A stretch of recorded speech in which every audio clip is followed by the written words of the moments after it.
No, not characters. No, the characters, I ran into one of the characters this week at school on Monday, Jeremy Epley, and he is a big-time NASCAR fan. I mentioned to him on a rant from a couple weeks ago about Father's Day, Yeah. and he said, you know, you got a point there. I mean, how did we not race on Father's Day? Change. It's change! Can't handle change. I can't handle that change. I don't know why I'm talking to the mic when the mics are off. It's out of habit. And the mics are off. So pretty soon here we will hit the go button, play some Aerosmith for you, Sweet Emotion, because that's what we start every show with. As you all know, those of you who are regular listeners on this show, that is the iconic Drew's theme song, Sweet Emotion. So, freaking love that song, or anything by Aerosmith, really. Aerosmith is the band. I know this is a sports opinion show, but I'm going to say it every week. Aerosmith is the greatest, single greatest rock and roll band of all time. His opinion. There's no doubt about it. Who tops them? AC/DC. How many hits has AC/DC had? I don't know. Don't care. Not as many as Aerosmith. So, I still like AC/DC. AC/DC's good live. Don't get me wrong. Love the Stones. Yeah, they rock. But all their songs sound pretty much the same. Everybody. There's variety with Aerosmith. If you listen to all their stuff, there's a lot of variety. Listen to Ragdoll. Listen to Ragdoll. And then listen to... let's see, listen to Ragdoll and then listen to Walk This Way. I see a red door out white painted black. So my dad would say that the Rolling Stones were the greatest band of all time. Yeah, the Stones are great, man. The Stones are great, but greatest of all time? Heck no. There's somebody that needs to retire. And I kind of feel like my band is going to just keep playing until the Rolling Stones die, just because they don't want to go before them. They're 20 years younger. How bad would it look if Aerosmith hung it up before the Rolling Stones do? The Stones are about to have 20-year-olds playing for. I'll probably find some. They still got the original members playing every concert. Killer's checking in. Hey, Killer. Saskatchewan, Canada checking in. Hey, ask him that question I asked you last week. Do they have a sports radio station in his city? Yeah, I was supposed to ask you. I'm glad you're finally getting to that. You want me to ask him? Just ask him, shut up. Oh, we might want to stop that and get the YouTube channel going. Anyways, what sports YouTube channel radio? is going. Well, I know, but we're playing music and we're not talking. It's okay, we're doing some background stuff. Don't worry about it. All right. So, anyways, They can hear us, maybe. the radio station. What do you? We got 2 minutes. Okay. We're starting now, everybody. Heck with it. Iconic is fired up and ready to go. Let's get this show started right now. The Ferocious Bunny Productions. So, we're getting ready to rock and roll. I might let this switch to 7 before I do it. Ferocious Bunny Productions presents.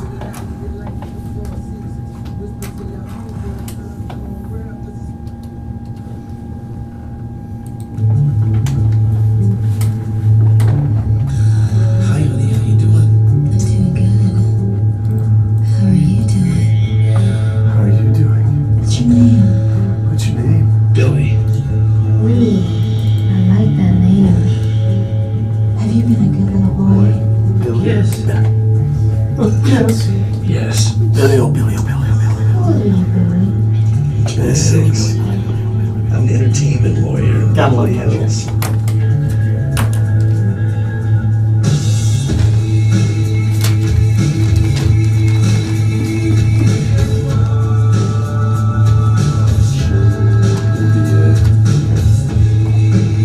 And yes, Billy, before you say something, I am getting ready to get posted.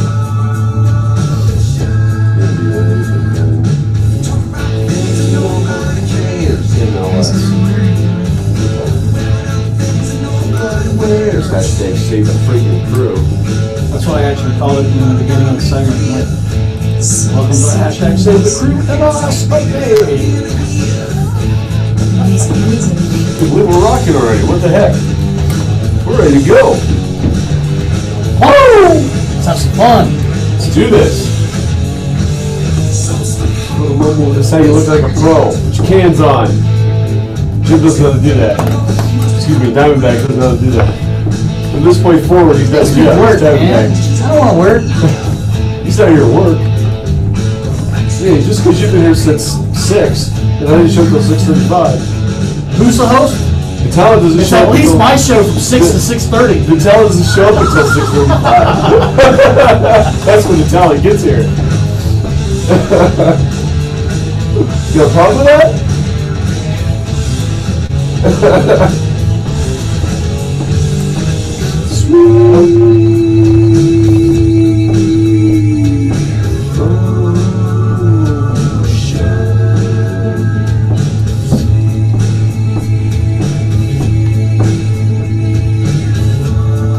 Actually, it started typing in my work password.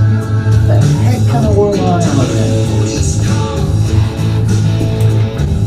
Daddy said it's like just a little too far. What else are you gonna do? No, don't you dare. I didn't do it. No. Hey, Logan's in. Hey, Logan, how's it going, buddy? Give us a call. We're 614-781-0754. 614-781-0754. That's the Save the Crew. Hashtag Save the Crew phone number. Hashtag Save the Crew. Can you hold up for just a second? Yeah, that is kind of where you wanted. Like you don't have any sports radio stations. We're actually going to look at possibly trying to get somebody to pick us up there. Try to become big in Canada. I know I'm already big. Leave it alone. Leave it alone. I love this part. Yeah, I just knocked my microphone all over the place. Calling Dr. Love, I guess. I'm not taking music selections tonight. Music requests, dude. We're to talk sports, Logan. We don't do music anymore. Just my song. This is my song and my show. Except between 6 and 6:30. Yeah. Only because I don't get off work till 6. No, I start thinking about work. Heck with True Green. If anybody from True Green's listening, sorry. I'm off work now. The heck with you. Start fading this down. See, this is how the pros do it, Logan. But you knew that because you're a pro yourself.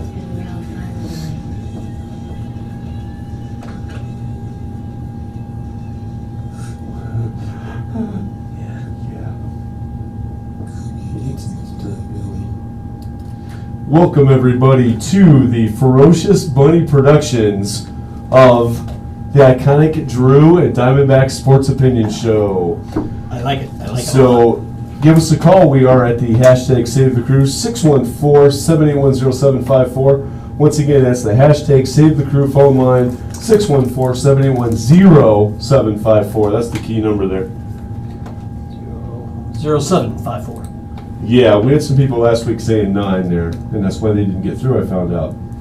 614-781-0754. So tonight we are going to talk about the NFC divisions, the National Football Conference divisions inside the National Football League. We're going to talk about that, and we're going to pick the 4 teams in each division, rank them from 4 to 1, discuss that, and then look at what our playoff teams would be. We're not going to talk about who's going to win in the playoffs yet. We are just going to talk about the matchups and who's going to make the playoffs. Not any playoff talk yet. It's too early for that. So, Diamondback, this week we do have a full slate of NFL preseason games. Can you run down that list real quick? Oh, shoot, you know what? Give me 1 second, I do have it up. I was not. I'm sorry for my coughing, everybody. There, I kind of Drew's been working on that, trying to get over it. But we're going to talk about a few other things during this opening segment here too. And Logan comes back with, sorry man, but you have to do what the 17-time champion says, LOL. Well, Logan, Diamondback is my co-host. And he is a big-time Bama fan, so he'd probably agree with you on that. Or Roll Tide. Roll Tide. Go Bucks, Roll Tide. So, all right, so now that my computer's caught up to me, we have, sorry everybody. for Thursday, we have the Browns at the New York Giants. We have the Panthers at the Buffalo Bills. The Bears at the Cincinnati Bengals. The Pittsburgh Steelers playing the Philadelphia Eagles. The Super Bowl New champion Orleans Philadelphia Saints are at the Jaguars. The Buccaneers will be playing in Miami and against the Dolphins. Redskins are playing the Patriots. The Rams are going against the Ravens. And we got the Tennessee Titans against Green Bay. The Texans against the Chiefs.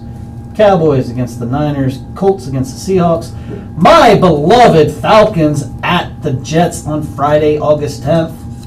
And we have the Detroit Lions playing the Raiders also on Friday. Saturday, August 11th, you got the Vikings against the Broncos and the Chargers against the Cardinals.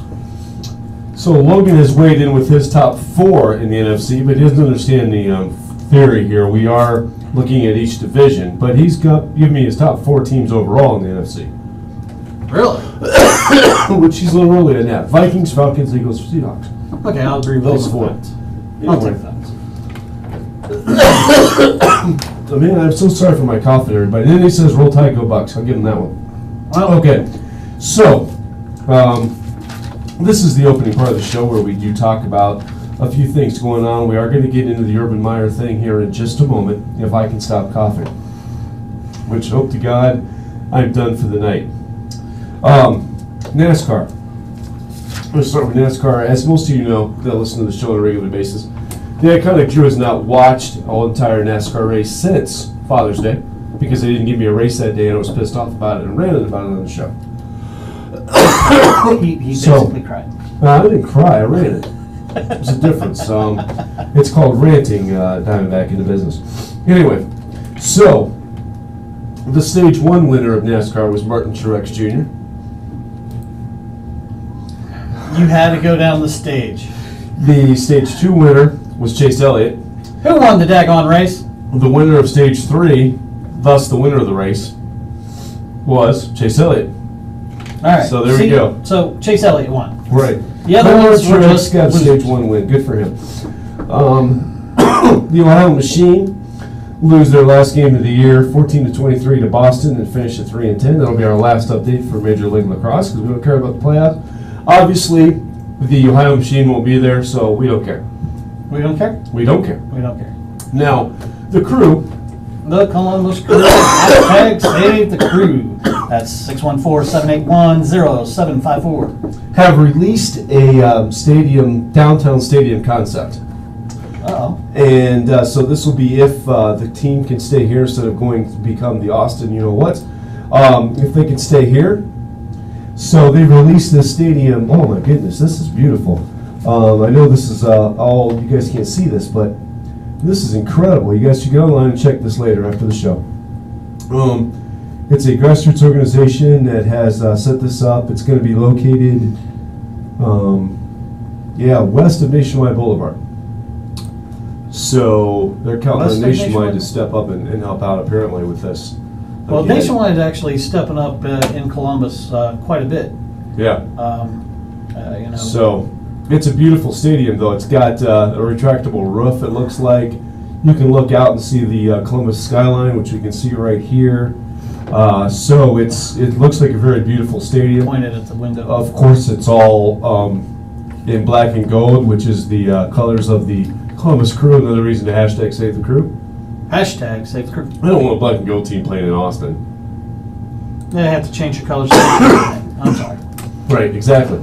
So now it's time for the Urban Meyer update. I wanted to make sure I left plenty of time for this. All right, so There's a lot going on. Pay attention. Yeah, let me get through this Diamondback and then you can respond to it. Thanks. So, anyway, that's a lot. I'm sorry, there's just a lot here. I don't want to stop once I get going. Friday night, which was August 3rd, Meyer released a statement that says he did in fact know about the alleged 2015 incident in which Smith was accused of domestic abuse. He apologized for the way he handled questions at the Big Ten Media Day. Gene Smith stated that he had called Meyer away from a recruiting trip in 2015, and on Sunday, 8/5, the six-team member announced that the investigation into Meyer will conclude in 14 days.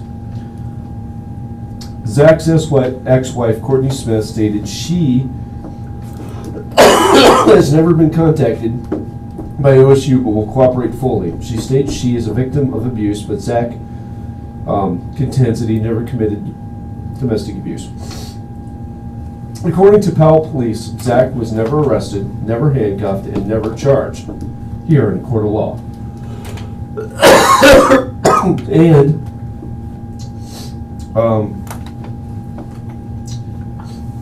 And that was in 2015, that those things did not happen. There was never any charges filed in the court process. And then on Monday, August 6th, around 150 people held a rally in suburban Vernon-Meyer. Courtney Smith has 3 DUIs stops with no arrest, and she drove home because of who she was married to. Urban Meyer is facing the possibility of a 3 to 4 game suspension. What say you, Diamondback?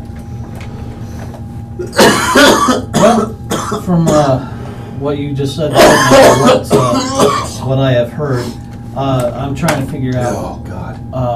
Are they really investigating this deeply? With it being going to be about 14 days before we have a verdict from the panel that they have hired. I know 3 of them is from the board of from their board, the OSU board that is, and they've hired 3 other individuals outside. So that way it can kind of stay impartial and all that. So I'm glad to see that they're actually trying to get to the bottom of this. When we talk about Title IX, Title IX actually protects the head coach is actually responsible for protecting the players, the students, the faculty, as well as his coaches. He is not guilty of Title IX infractions. That's already been said. I've heard that on several different shows out there. So I know Title IX he's actually in compliance of. So I'm happy to hear that.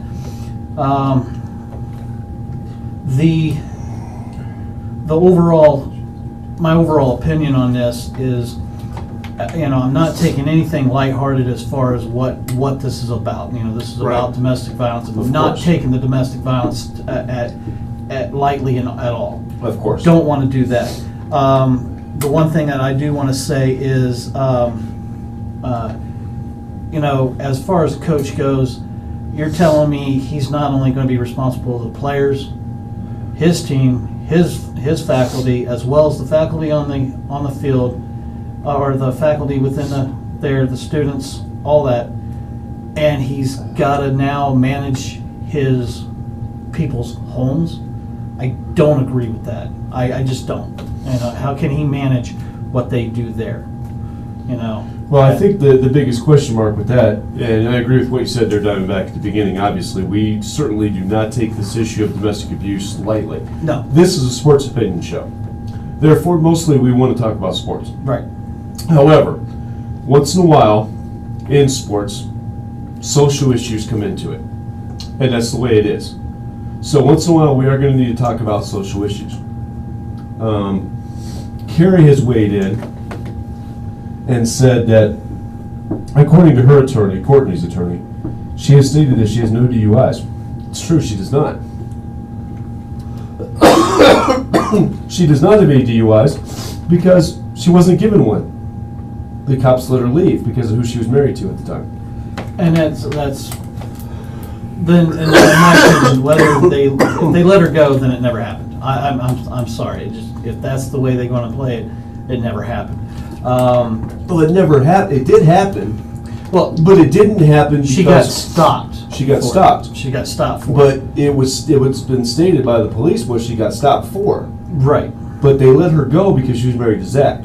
Which is wrong. They should never let anybody go for a No, DUI. exactly. I agree. Completely. But Killer's actually chiming in. He's actually questioning only 4 games. I know 3 years ago domestic abuse wasn't as public as it is now, but he didn't do anything even when he knew about it. Well, but he did, Killer. That's where Killer's wrong. Yeah, he did know about it. What he tells the news media is one thing. He can lie to the news media all he has, but when it comes down to the investigation, he's got to tell the people that the truth. When it comes down when he's actually there, and he did come out and say he did know about it. In fact, I mean, here's an interesting fact about it: the fact that he got called home. He was on a recruiting trip, and Gene Smith called him home so that Urban could file the paperwork about it, so that everything would officially move up to Gene Smith. Correct. And so this is actually Gene actually knew about it and got Urban to do the paperwork correctly. Biggest mistake Urban made, and you can talk all you want about it. It's okay for them to lie to the media. I don't agree. If your tenet is to be honest, you have to be honest about everything. Well, okay, and I'm looking at it as this, what he tells the news media, he needs to make sure that if he says something that way, he needs to be that way with the. But I think what he was trying to do is just buy some time. So he just told the news media, "Hey, I don't know anything at this time." He didn't say I don't know anything at this time, Jim. Diamondback. He said that was a Freudian slip there, Diamondback. Sorry about that. No, that's all right. He said that he did not know about domestic abuse in 2015. That's what he said at the media day statement. Right. And then he came back and said last Friday that I did know about it at the time. In fact, I reported it to Gene Smith. Okay, so but you just said that Gene Smith actually brought him back from it. Well, exactly, because like I said, Gene Smith called him. He was on a recruiting trip, and he said, "Hey, Urban, we have a situation. I need you to come back to town." So Urban came back to town. Gene Smith told him what was going on, and then Urban reported it. The proper channels means that he has to fill certain paperwork for Gene Smith to receive. Correct. So I'm glad to see that they are trying to get to the bottom of this. I really, 3 to 4 games. I don't know. I really still don't see what he did wrong. If he actually reported it, everything was there, everything's known. What is he actually being found guilty of that he has to be suspended for the 3 to 4 games? Once again, folks, we are at the hashtag Save the Crew 614-781-0754. Hashtag Save the Crew 614-781-0754. Tonight we are going to talk about the NFC divisions in pro football in the NFL and talk about how our rankings of them and discuss them division by division, starting with the NFC East next, which is one of the funnest divisions to talk about for sure. You got some good rivalries in that division. Oh yeah, should be a good one. Anyway, but one last comment on this before I let it go. And like I said, if anybody wants to call in at that number, we can interrupt what we're talking about and talk about this more if that's what people want to talk about at this phone number. Yeah. Once again, hashtag. So go ahead. Once again, that's hashtag Save the Crew hotline at 614-781-0754. Right, and so I just wanted to say, like we've said before, we're not here to necessarily talk about domestic abuse or any other social issue as far as that's concerned. Obviously, it's something that we're both against and don't want to see it happen at all. As I've said before, Todd is a man, when you're growing up, walk away. She's making you that mad, get away from the situation, walk away. Walk away. So, but and there's all sorts of types of domestic abuse. There's the verbal as well. Yeah. And none of it is good to have around. So basically, just be the bigger person, walk away.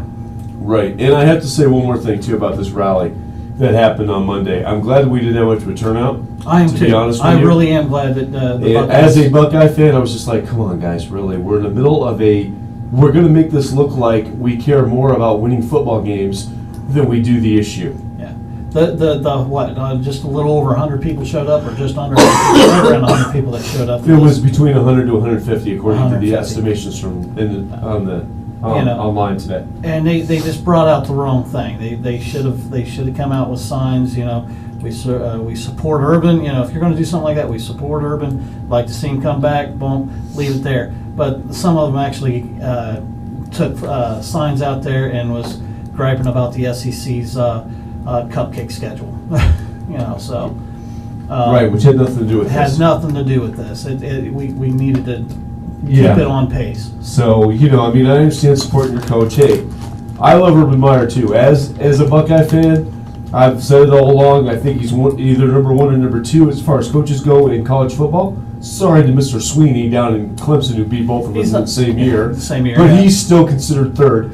He is still considered third. Don't ask me why it's not fair. Hey, Dabble, life's not fair. If you want to give us a call on that, again, that's hashtag Save the Crew, 614-781-0754. I'm sure Killer will get this to you so you know what's going on. Yeah, he's Killer's already very good at getting information to everybody. he's But already now, tweeted out earlier today about the show. when we get back from this break, and thank you, Killer.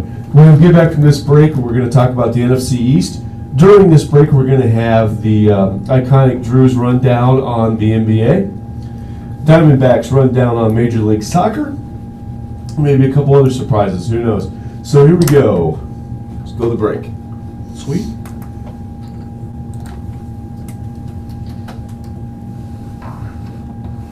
Welcome to National Basketball Association here on August 8th. This is the iconic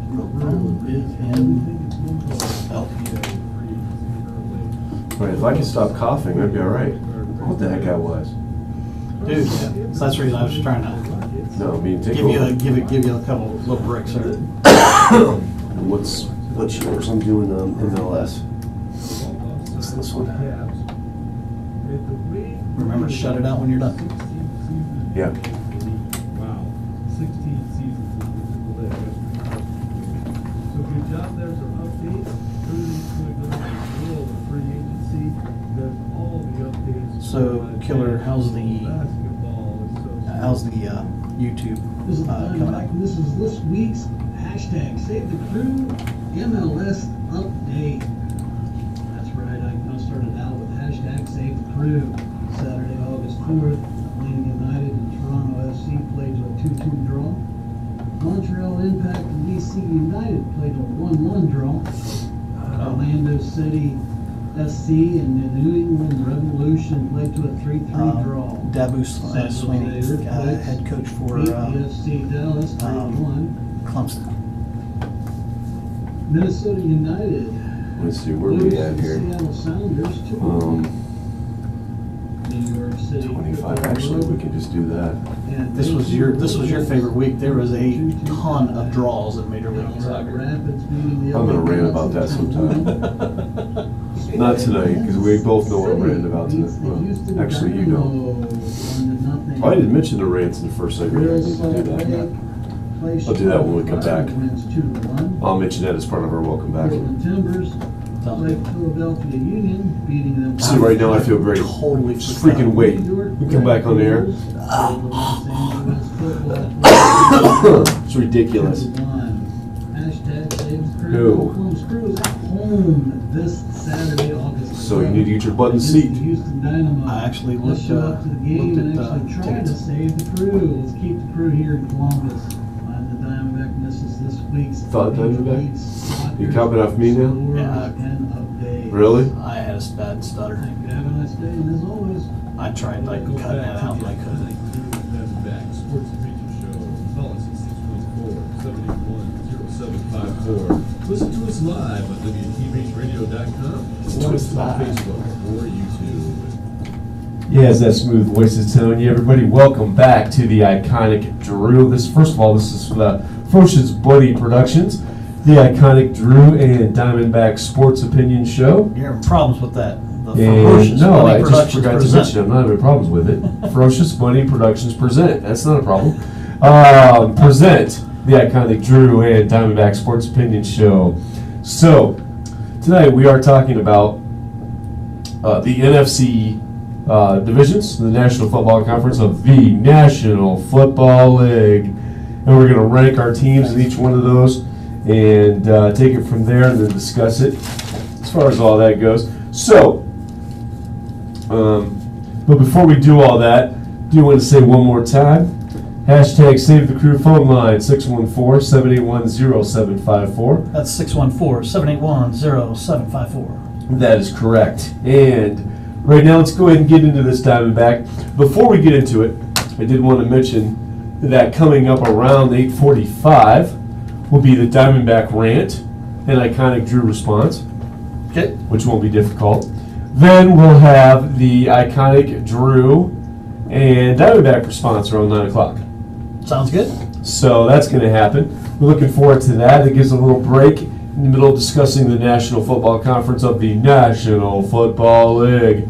So, the 4 teams in the NFC East in no particular order: Cowboys, Giants, Redskins, Eagles. So who comes in 4th place in this titanic battle? This Titanic battle, I actually got the Giants. I have a chance of them not even moving up even a single bit. Okay, so you got the Giants in 4th. I have the Redskins in 4th. The Redskins. The Redskins. Yeah. Oh. Some hate for our friend Bob. Sorry about that, Bob. Bob, sorry, Bob. Bob, if you're listening, that is hashtag Save the Crew phone line, 614-781-0754. Call the iconic Drew and tell him he's out of his mind to put your team dead last. Actually, didn't even think about that when I did it. So I like the others three a little bit better, so Yeah. there you go. Okay, so who do you got 3rd? 3rd, I actually got the Cowboys. Sorry, Oh. Killer. Sorry, Killer. Got the Cowboys. I see them slipping this time around. There's some serious shade being thrown to the Cowboys. So I, in 3rd, have the Giants.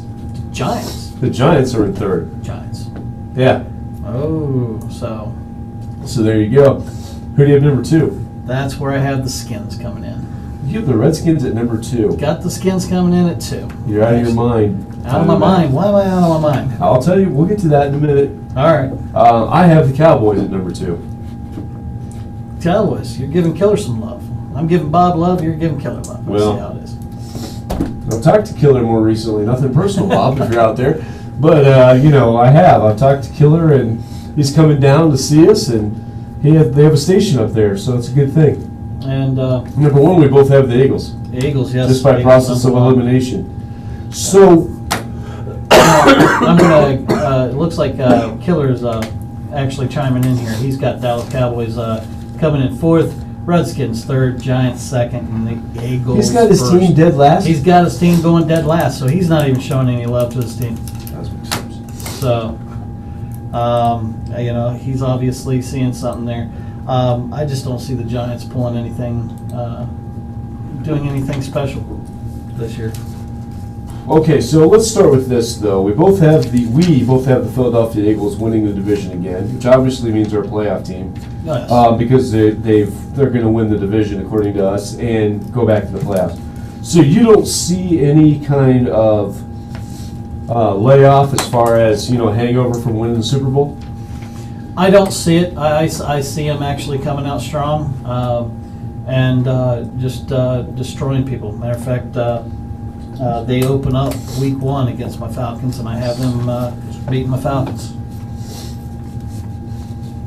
So that's where I stand with that one. Well, I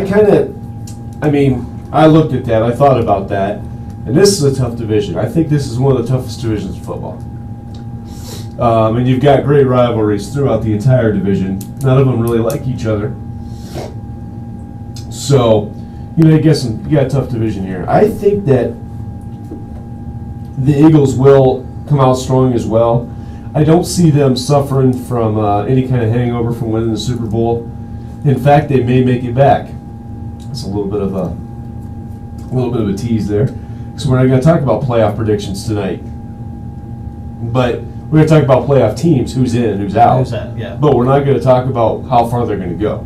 No, we're not. We're not. So we're not going down that We're road saving yet. that for like week 3. This Yeah, is week 1. we're built up to the beginning of the National Football League, and right now we just need to tease to get to that. Right. As far as that goes. So, but no, I have to disagree with you guys on the Cowboys. I'm sorry.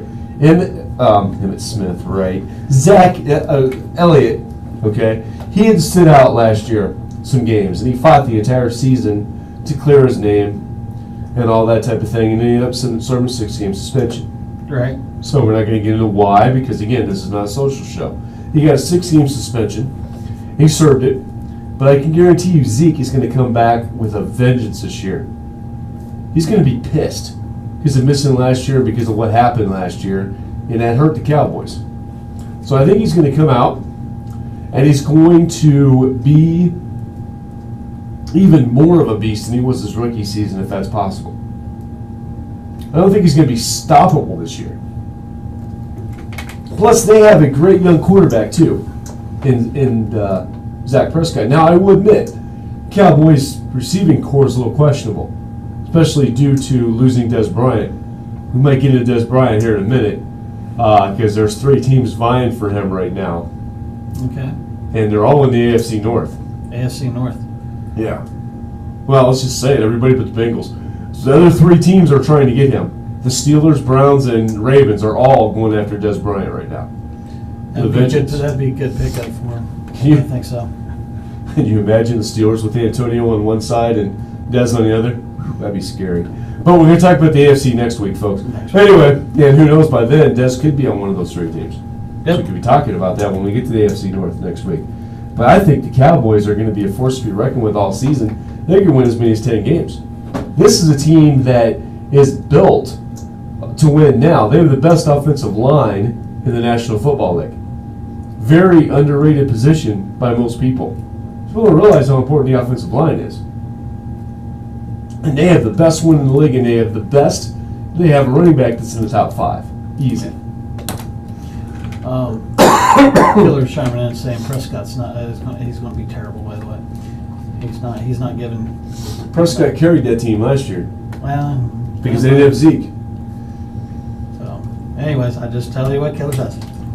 That's fine. I mean, Killer, listen, you're the fan of the team. I'm giving him more credit than you are. You got him finishing dead last, which shows you're not a homer. Yeah, I'll very give shows you you're not a that. homer. I've had many of workmates that's had been a Cowboys fan, and they lost money galore because they always bet on them. Even that one in 15 season. Yeah. But he was true to his team. I give him that. Yeah. Well, I mean, that's the thing for me is I just think it's pretty straightforward to me. I just think the Cowboys are and believe me, I'm a Pittsburgh Steelers fan.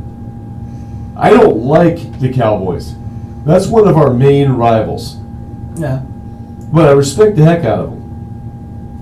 And I think that this is a team that's going to do a whole lot better than apparently even their fan base thinks. Well, at least one member of their fan base. It might be the only fan base they got. I don't know. I'm just kidding. So, no, I mean, he's as far away from Dallas as you can get. Yeah. And be a Cowboy fan.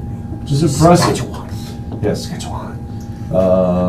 Yeah, we wouldn't listen to that radio station up there and maybe get a contact. Yes. Anyway, so that would be pretty awesome. I would say, I think we're big in Canada, so who knows? It's always a possibility. So you got the Cowboys down there at number 3, so obviously they're not a playoff team for you. No. Now, I've got the Redskins at 4, and you got the Redskins at 2. Let's talk about that team. Why do you have them so high? Other than Bob is one of your best friends. Well, that might be a part of the big majority of it. Tell you the truth, I just kind of was looked through the schedule, seeing what they had. I think they got the schedule that breaks their way a little bit. I don't see, other than playing in their own division, I don't see the Cowboys a threat to them. I don't see the Giants a threat to them. I just don't. Yeah. I'll tell you what, I'll go out on a limb and say the Skins will get both those games against the Cowboys. Wow, that may be a little side bet we need to talk about off air, Diamondback, because I'm telling you what, I don't see any way the Redskins beat the Cowboys twice. They may beat them once at home, but I don't see them going down to Dallas and winning that game. Yeah. Not even on the bet. I'm sorry, man, that's crazy talk. That's what that is. So, I mean, I think that, okay, so I have the Redskins dead last, so why? Why does the iconic Drew have no faith in the Redskins this year? Well, I don't like their quarterback situation. I don't think that this is a team that's going to compete inside that division. Everybody's got more talent than them. And I just don't think that they have any shot at even being close to being considered a playoff team in that division. Like I said, I don't have any faith in the Washington Redskins this season. I think that they are a team that's just not going to be able to compete at this level. It's a team that's counting on quarterback Alex Smith. Colt McCoy is the backup. The running backs are Rob Kelly and Chris Thompson. None of that scares me if I'm the other team. Their wide receivers are Josh Doxton and Brian Quick.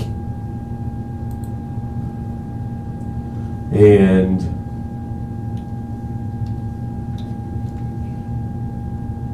let's see, they've got Jameson Crowder as well. Tight end Jordan Reed and Vernon Davis. Now, okay, they got some talent at tight end. No doubt about that. And so, I mean, this is a team that just doesn't really. Alex Smith scare you compared to the other quarterbacks in this league? Dak Prescott. And the Eagles. I mean, come on. Sorry. Well, the Eagles. I see the Eagles actually. Well, we both have the Eagles in first. Yeah, So we can't say nothing about that. No, I'm not. I'm just saying the Eagles will probably. You're saying, it's hard to sit there and win 2 games. You're absolutely right against the same. But I see the Eagles at that point just sweeping, taking all 6 games. Okay, so you don't think the Eagles will lose to anybody in the division? I don't think they'll lose to anybody in their division. I really don't. I think they'll lose to Dallas once. I think Dallas beats them in Dallas. You think Dallas beat them down there? But that's the only time they'll lose inside the division. I don't think anybody else can beat them. Yeah, I mean that's even harder to do. As I said, the skins themselves. I just there was something that stuck out in the schedule, and I'm trying to bring them up right now. Yeah. Their schedule, and I really do see them pulling it out. I mean, the one thing I'll say about Alex Smith, he did a great job with the Chiefs. But he's also one of those, and he's one of these quarterbacks that's very underrated. But overall, the talent around him is not that great. I mean, he's got 2 pretty decent tight ends in Jordan Reed and Vernon Davis, but none of these other wide receivers scare you on this team. Brian Quick, Josh Doxson, Jameson Crowder, Maurice Harris. Now, here's a team that does not have the talent together yet, in my opinion. I mean, they have a quarterback. I agree. I think Alex Smith could do some things there, but he doesn't have much talent around him. So we'll wait and see what happens with that. I'm actually keeping track of our picks here. Pull these out at the end of the season and compare how we did. We both have the same team winning it. So obviously, at this point, we can say that we both have the Eagles in the playoffs. Yes. We won't talk about at this point whether we have a second team in this playoff race. No, you don't even have to rank them yet.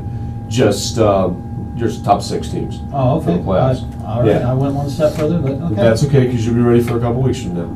So, I think that the Giants. You've got the Giants dead last. I've got them in 3rd. There's really not much difference there. They get Odell Beckham back. They've got a future Hall of Fame quarterback in Eli Manning. Pretty safe to say as far as that goes. So, there's a team that might make some noise inside the division, but not going to make a whole lot. You think Eli's going to start for him? You really do think so, Eli? Because that does make a difference. I was already chalking him up and him asking for a trade. See, I think the Giants are idiots if they don't start Eli Manning. And he's a franchise quarterback, and I thought last year when we were talking about records being broke as far as consecutive starts go, we talked about a couple weeks ago. Yep, he came awful close. He should have gotten it if it was the first idiot coach who's now fired. Yes. Benching him. How do you bench Eli Manning? It's like, you don't bench your franchise quarterback. No, yeah, you don't. I mean, we always talk about, and we always hear talk about elite quarterbacks. Yes. He's a 2-time champ. He's right. a 2-time champ. He's a 2-time champ. That's all there is and to he it. beat New England both times. Right. He beat Tom Brady twice. So sorry. He's Eli which his Manning. his brother had a struggle beating him. I think I'd love to try to find that his brother's record against Tom Brady, but that's neither here nor there at this moment. 2-0 though against this generation's GOAT quarterback.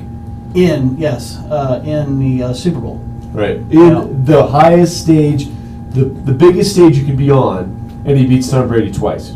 And Tom Brady at his peak of being 16 and at that point being 18-0. Yeah. They were 18 and 0 at that point. Freaking 0 and lost to the Giants. Yeah. To Eli Manning's New York Giants. And we was poking fun at Eli. A lot of the media was poking fun at him because he called himself elite in the beginning of the year. Well, that's the quarterback I want playing for me. I want him to sit there and think he's elite. Right, because he is. He is a top 10 quarterback in this league. You have to play him if you're the Giants. Yeah. They have no shot at even finishing as high as third in this division, which is the highest we have them between us. They don't have a shot at finishing third in this division if they don't start Eli Manning. Right. Because they'll get crushed with anybody else. And maybe the Giants want to grow with somebody else. I don't know. We'll see what happens. But I wouldn't play anybody but Eli Manning. So guess what, though, Diamondback? When we get back from this next break, we get to talk about your division. Oh. The NFC South is next. What I like to call the new black and blue division. The new black and blue division, because it used to be what was the NFC North. Well, NFC Central. NFC Central, they were called at that time. Right, that's correct. And that's when the Buccaneers was in that division. And they're back in this one. Yeah, and they're back in this one. So it's a tough division to call. I actually struggled with coming up with these four teams. And as we all know, it's been talked about before in the show, I actually like all 4 home uniforms in this division coming up. We'll get more into that when we get back from this break. Remember, everybody, we are at #SaveTheCrew phone line, 614-781-0754. Once again, that is #SaveTheCrew phone line, 614-781-0754. During this break, we are going to have a commercial that I made at school. It's for Cosmic Subs. And then we'll have Diamondback's CFL update. And we'll hit Todd's commercial up during this break as well. And who knows what else. Because you never know with the iconic Drew. I'm full of surprises. And so here we go. He runs them up. So you tired of the same old for subs? Come try Cosmic Subs. Cosmic Subs has all kinds of. Carrie, I don't want to get off the Facebook to read that right now. What'd you say? We've got Italian, ham and cheese, steak, and of course the famous BLT. Of course. Numerous other options. The famous BLT. This is the iconic Drew Man. Whenever I want to sub, I go to Cosmic. Yes, I call myself the Drew Man. Never been. Simple. It's the best subs in town. Cosmic Subs. Was it the Drew Man or was it the iconic Drew Man? It was the iconic Drew Man, but then I dropped the man part. This is the Diamondback, and this is week 8. CFL scores and updates. Starting it off, Ottawa Red Blacks played the Toronto Argonauts in a battle. With the Argonauts coming out on top, 42-41. The Saskatchewan Roughriders plays the We gotta check on that. The Eskimos came out on top, 26-19. She wants to know why I can't share my videos. Do you know? I don't know. BC Lions coming into the weekend 2-3 played the undefeated Calgary Stampeders. Stampeders stay undefeated, going 7-0, winning the game 27-18. Johnny Manziel and the Montreal Alouettes take on his former team, the Hamilton Tiger Cats, and lose 50. We're gonna do a tease in between before I play Todd's commercial 11-20 to kill a little time. for 140 yards. I don't know, Carrie. I guess we gotta check on that. 31 She doesn't know either. yards was his longest pass. Manziel actually completed his first pass, but for the former team of the Hamilton Tiger Cats. The quarterback for the week was Harris out of The former team. completing 27. I had to put that in. That's awesome. They were ripping on Johnny so bad earlier. General Manager Chris Jones actually showed up in Chattanooga, Tennessee to listen to Terrell Vaughn's Hall of Fame speech. After the speech and everything, they actually started talking, and it looks like Terrell Owens is actually going to Keep saying unavailable. That's what it's saying. CFL. What other shenanigans can 44-year-old Pro Football Hall of Famer. We'll have to look into it. I have no idea. This is this week's CFL scores and updates. So as you know, Diamondback, when we come back from this break, we're going to talk about your favorite division. Yes. So how long have you been a Falcons fan? It goes back to 1990, 91. Okay. Because of, So this isn't something like brand new for you or anything like No, that? no. Deion Sanders played for the Atlanta Braves, and also I found out he was playing for the Falcons. And I hadn't really picked a team. I was just watching the Super Bowl every year. Yeah. And I was like going, well, shoot, I guess I have me a team now. It's kind of sad. By the way, folks, we are at hashtag Save the Crew phone line, 614-781-0754. That's 614-781-0754. Apparently there's some kind of problem with my live video tonight, so I do apologize for that. We'll work on that. Diamondback and I were just talking about it off the air, trying to figure out exactly what's going on and why that's unavailable, why we can't share them. So we don't really know at this point, but we'll try to figure that out and get back to all that. Once again, folks, that's hashtag Save the Crew phone line, 614-781-0754, 614-781-0754.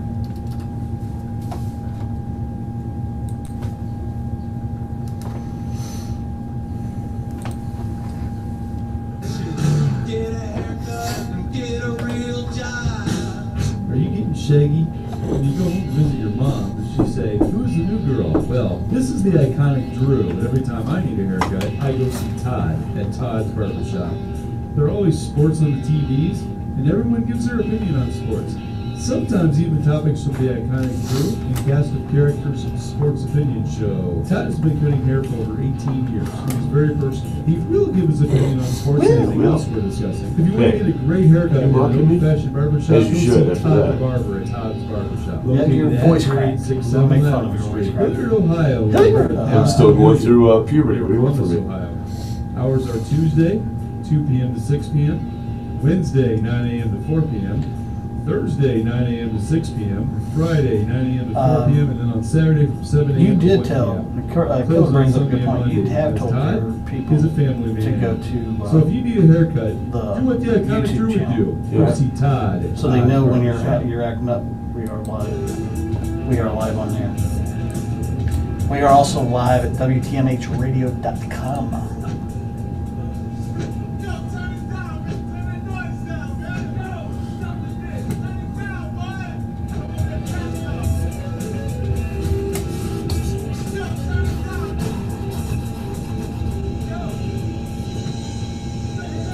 No, we won't turn that noise down. This is the Ferocious Bunny productions of the iconic Drew and Diamondback Sports Opinion Show. And I am the iconic Drew, and that was a little piece of Aerosmith's Walk This Way that you just heard as we were coming back on the air there.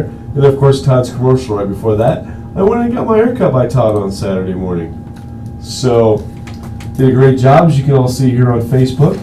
I personally recommend going to see Todd whenever you do need a haircut.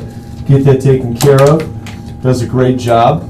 And of course, we had great conversation. You probably guess what most of the conversation was about. That would be Urban Meyer. Oh. Right. Once again, I did give an update on that at the beginning of the show. We are at the hashtag Save the Crew phone line, 614-781-0754. That is the hashtag Save the Crew phone line, 614-781-0754. So give us a call at that number. We could talk about the Urban Meyer situation. We could talk about us picking our NFC favorites for this year, which we're doing now. We are now up to Jim's division, the division where the Atlanta Falcons reside. Yes. And so we're going to NFC South. we're about to find out how much of a homer Diamondback is. Second time tonight, man. I'm slipping. Slipping. I'm sorry about that, Diamondback. It's all right. You know, you've been that other name to me for over 20 years, so it's kind of an adjustment. It's all new thing. Your for real name, you know. Yes. So it's okay. People can know that I'm Andy, the iconic Drew, as far as that goes. So The iconic here Drew. to talk about that. But once again, folks, 614-781-0754. That is Hashtag Save the Crew, 614-781-0754. the hashtag Save the Crew phone line, I was going to Yes. say. Thank you. Anyway. Trying to help you out. You're fine, sir. You're fine. You're fine, Diamondback. We will let you once again go first. What is your fourth team in this division? Probably the Falcons. No, actually, I've got the Panthers because I got Scam Newton messing it up because he cannot have 2 great years back to back. Scam Newton. Scam Newton. This comes from you being an Alabama fan and him playing for Auburn. Correct. So you still call him Scam. Still after call all him these Scam years. Newton now after all these years. That's sad. That's true. So- I'm going to. I admire the guy. Trust me, I do admire the guy. He's been brilliant, and he does. But as I said, he does not have back-to-back good years. That's probably true. I have the Buccaneers in fourth. So does Killer. Killer agrees So- with you on that one. Yeah, yeah. It's nice to get one agreement from Killer tonight. So, which speaking of which, Killer, you need to give me your third place team so I know what it is. Okay, so what is your third place team? That would be the Buccaneers. Buccaneers coming in third. Okay, so basically we flipped these two. I have the Panthers in third. You had the So Panthers in third. not a whole lot of difference right there, but now it's when it gets fun. What is your second team? My second team is going to be my beloved Falcons, the red and black Falcons, playing in the new Mercedes Dome. Well, folks, this segment might get a little boring. I do apologize. I've got the Falcons in second as well, and the Saints in first. So as a Falcons fan, why don't you tell us, Diamondback, why do you have less faith in your team? I'm hoping that it's just my typical thing. I do have them losing the opener. As I already said, I have them losing to the Eagles in the opener, their Thursday night game there. But I'm really hoping that they do that. I'm wrong on that. I really hope that they will pull it together and actually go above. I'm very critical of my teams. I'm not the typical fan. I look at every game, look at every aspect of where the struggle is going to be. So I see them. That I think they have a really good chance of winning their division. I just don't see them doing it. Okay, well, I kind of feel like I looked at it, and there's generally a different winner every year as far as that division goes. Correct. So I kind of looked at it and went, well, to be honest, I didn't look to see who won last year, but I don't think it was the Saints. Pretty sure it wasn't not the Falcons. Saints. It was the Panthers. It was the Panthers. So I was right on that it wasn't one of those two teams, which is why I switched them around. I don't think I put the Buccaneers dead last, and I'll go into that first as to why I put them dead last. They're losing their quarterback for 4 weeks. Mr. Winston is out for the first 4 games. Oh, Mr. Seafood himself. Okay. Mr. Seafood himself is out for the first 4 weeks. If you don't know that story, folks, look it up. That was an interesting one. Tried to hide seafood down his pants. So He was hungry. He was a hungry kid. here's a guy that just had to wait 2 or 3 years until he got to the pros and starts making money. He decides he's going to steal seafood instead and get caught, and get himself in all kinds of trouble. Literal hot water as far as that goes. But Yeah. this guy, he decided to do that. So Mr. Seafood pants himself, as Diamondback just said. But yeah, I think that him being out for the first 4 weeks, I think is going to hurt this guy. This is a tough division, as Diamondback has pointed out. It's the new black and blue division. I completely buy that. It really is. I mean, as much as they beat up on each other. Yeah. A couple of years ago, nobody in that division had a winning record. My favorite division could be called that if a couple of teams lived up to their capabilities, but they don't. So, based on that fact, Browns. yeah, well, I'm talking about the The Ravens Clowns. too. The fact that they're not really that competitive either. But we're going to get into the AFC next week. Anyway, I feel like we've given away what our topic is next week. But that's okay. That's okay. I mean, If people are paying attention, they'll know. Yeah. And I'm okay with that. But once again, folks, we are at hashtag Save the Crew, 614-781-0754. Once again, that is 614-781-0754. So, we both have the Saints in first place. Yes. If the Saints win the division. Yeah. Drew And Brees. I just looked it up. The Saints did win their division last year. Okay, so did. we got them winning the 2 years in a row. Yeah. They tied the Panthers at 11-5, but they had the tiebreaker. Okay, so technicalities here. Correct. But, so we could have the same winner 2 years in a row if you and I are correct. Yeah. And I know you don't want to be. I don't want to be. I mean, Drew Brees is an excellent quarterback. He is not the GOAT, but he is pretty daggone close. I mean, that man can thread a needle with that damn ball. No doubt. I like Drew Brees. He's fun to watch. He's a good quarterback. And he is definitely one of those quarterbacks that if the Saints come on, you're like, oh, I'm going to watch Drew Brees. You know, there are certain quarterbacks in the league that you go out of your way to watch. He's one of them. So is Matt Ryan. Matt Ryan's awesome, too. Matt Ryan is, I was very skeptical when they drafted Matt. I really did not know this Boston College quarterback, and he has stepped it up. And no, he's no Michael Vick as far as speed, but the man can march a team down the field when he's got that attitude.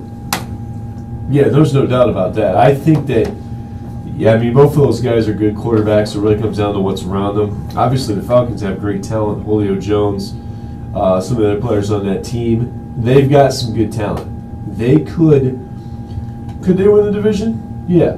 Did I put them second thinking you'd put them first? Yeah. Of course I did. I was thinking you'd be a complete homer and put your team number one. I'm not a homer. You know that. I'm very skeptical of my team. I don't talk smack until they win it, and the Falcons never won it, so I don't talk smack. Well, that's the difference between a Falcon fan and the Steeler fan, ladies and gentlemen. Right there. Because we talk smack from the get-go, trust me. Yes, Reflex is timing in. Green Bay later. We're not talking about Green Bay now. Green Bay's in the next segment. Yeah, that's in the next segment, and they are in the old black and blue division. The NFC North. The NFC North. But yeah, I mean, I think this comes down to we both kind of put the Panthers and Bucks down at the bottom, so there's really not a whole lot of reason to talk about them. But and we agree on the top two, so. I mean, I do think that Panthers are just this much better than the Buccaneers, and with Jameis Winston having that 4-game suspension, that's why I put them ahead. Killer never did give me this 1, 2, and 3 teams. He just gave me number 4 was the Buccaneers. So obviously, Killer has said, "The heck with you. I'm not." To heck with the NFC South. Yeah. He does not care about your division. He only cares about the NFC East. He only cares about the East. Did he put his Cowboys last? He put his Cowboys last. I'm still not buying that. I'm sorry. I know I just flipped back to the other division, folks, but We I'm are not buying that. We already talked about them. We can go back. Yeah, We that's can always true. go back. We can never go forward, though. Right. Until That's we why. That's why we're not talking about the Packers yet. Reflex. Yes, no Packers. Wait your yet, turn. Reflex. They're next. Scroll up. I can't scroll up. Scroll up. It's So. not. Yeah. Oh, we have Here a we phone go. call. Here we go. There we go. Uh-oh. I must have called Killer out. I'm taking bets. It's Killer. Who do we have? It's Killer. All right. Killer, how you doing tonight? Good, how are you? I'm doing really well, other than this little nagging allergy cough that I have. I went to the doctor and he said, you're not sick. It's not the flu or bronchitis or anything. You just have allergies. I said, oh, gee, thanks. So I'm taking medication for it, but every once in a while my throat just closes up and I start coughing. Anyway, what's on your mind, Killer? Okay, well, first of all, Don, if you ever actually read the transcript, you would have seen that I put all 4 teams on there, not just the 4 teams. I had the Falcons actually winning the division. Saints finishing second, the Carolina finishing third, the Bucks finishing fourth. Okay. I did not see that. It went a little fast because other people type it in. Yeah, well, that's what I said. If you scroll up and learn how to use it, you'll be able to tell more things instead of just, pretending that you know what you're doing over there. Killer, you can't expect the IT guy to know how to use technology. Wow, ouch, that one hurt. And that job interview on Monday is just lost. I'm going to talk about the NFC. Okay, NFC East is going to be the Eagles, no doubt about it. Carson Wentz is not there for the first time, but they have an MVP quarterback in Nick Foles to start, and when Wentz comes back, he'll just take it to the Super Bowl again. I got the Giants second because they are going to be way better than they were last year. I think Eli's going to have a little bit of a chip on their shoulder this year. They have a running game. They drafted their quarterback, the best athlete in the draft last year. This past year, so I think they're going to be better. Their offensive line's going to be better, so I think they get the points on the board, but the receivers that they have, because they're going to have Odell Beckham. I picked the Redskins third, just because of the fact that I think Alex Smith is going to not turn the ball over and they're going to score points. And the defense is actually okay. And the Cowboys have nobody to throw to, so they're going to just load the box up against the Cowboys and stop Zeke from running the ball, and then Prescott's not going to be able to throw it to anybody because it's going to be nobody going to catch it. So that's what my top 4 teams are in the NFC East. Okay. So, but you really don't have that faith this year, huh? No, I don't think the Cowboys are going to do well this year. I think the Cowboys, I've already seen articles and stuff that Prescott's already struggling in practice. Back. So So, they're not going to do very well this year. all right. Well, it's good to see a fan being realistic. As I said, I see the Cowboys actually finishing third, so I kind of disagree with you there a little bit. And I've got them. I mean, I know that. Let me turn on my mic. I've got them in second. Like Alex Smith doesn't turn the ball over, like ever. Like he maybe throws like 2 interceptions a year. Mm-hmm. So I just can't see him. They're not scoring points. Doesn't matter who he throws the ball to. But then he doesn't really have anybody in Kansas City to throw the ball to either. So I mean, except for their tight end, I can't remember his name off the top of my head, but that's pretty much all he had. So they have good tight ends on that team, which that's who took 90% of the time anyway. But they're going to be fine. Well, that's like I was saying earlier, and I do have the Redskins finishing in fourth, but it's like I was saying earlier, I mean, Alex Smith is one of those quarterbacks that can make do with whatever talent's around him. He did that in KC. Yeah. There's a team that... He's not a deep ball thrower. Here's a So, team. I mean, he just needs to throw the ball 10 to 15 yards down the field. Most of the time it's a screen pass or it's a quick in or whatever it is, or like a quick post or or a slant or something like that, whatever they're gonna run. And it's that West Coast offense style that he plays. So he excels in that, and it's just not turnover machine. If they can get someone to run for 80 to 100 yards a game, I think, like I said, I think they'll be fine. They'll win some games. Yeah, but it's a tough division. I mean, let's be honest, from top to bottom, that's a tough division. And, I mean, the Eagles are one of those teams that's, above everybody because of talent and because of last year and everything as far as that goes. But then everybody else, those 3 teams really could finish in any order after that, depending on the breaks they get, how things go, whether the teams gel. So, I mean, I don't really see, when I look at those 3 teams, I don't see a clear-cut team out of those 3. I just looked at Dallas and went, man, Zeke's going to be pissed because of last year. And he's going to want to make up for that. Against 8, 9 guys in the box, it's going to be tough for you to gain, to get your yards. I agree, but they have the best. If they're going to load the box on Zeke and then not let him run the ball, and let Prescott try and beat them, I just don't think he's going to get the yardage this year. I don't think he's going to get stopped every game, but I don't think they're going to do very well. Right. I mean, I do think that one of the most interesting matchups of the year is on Thanksgiving Day. Redskins at the Cowboys. Redskins at the Cowboys. That's all. What was the NFL thing? Anyway, Redskins at the Cowboys on Thanksgiving Day. Yeah, it's a good matchup. Yeah. So, anyway, no, but I think you're right. The other teams will stack the box until Dak can prove he can get the ball downfield, and they don't have the wide receiver talent they've had in the past. Dez got away. Yeah. They don't have Jason Witten, they don't have a tight end, they don't have anybody really right now. So let's take a look at that real quick. Let me bring up their roster while you guys are still talking about that. I mean, their biggest receiving threat is Beasley, who is the slot receiver. So, I mean, he played really good for them last year. Prescott used him a lot. But I just can't see him being kind of like he can kind of be like a Wes Welker was for New England, a couple of years ago, where Brady just kept throwing the ball to him, Yeah, so I think that they could, like I said, if they can get their passing game going, they'll be fine. I just don't think that they're gonna do very well. I mean, like you said, they have one of the best offensive lines in the league, so they can protect Prescott. Right. But I just think that there's going to be a lot of dinking and dunking with passing instead of trying to open up the field, which has been the problem for them the last couple of years. Yeah, you're right. They've also got Terrence Williams and Alan Hearns listed as their top wide receivers. Terrence Williams dropped the ball probably about 50 times last year. Not Right. that much, but And tight end, they've like I got. said, they don't have a clear-cut number one guy, so they don't have No. to double anybody on that team. So no one's really going to be open at any time. They're going to have to go by scheme instead of by trying to have someone there to get double teamed. Unless one of those guys steps up. But I mean, I still think, and I'm a Steeler fan, as you know, Killer.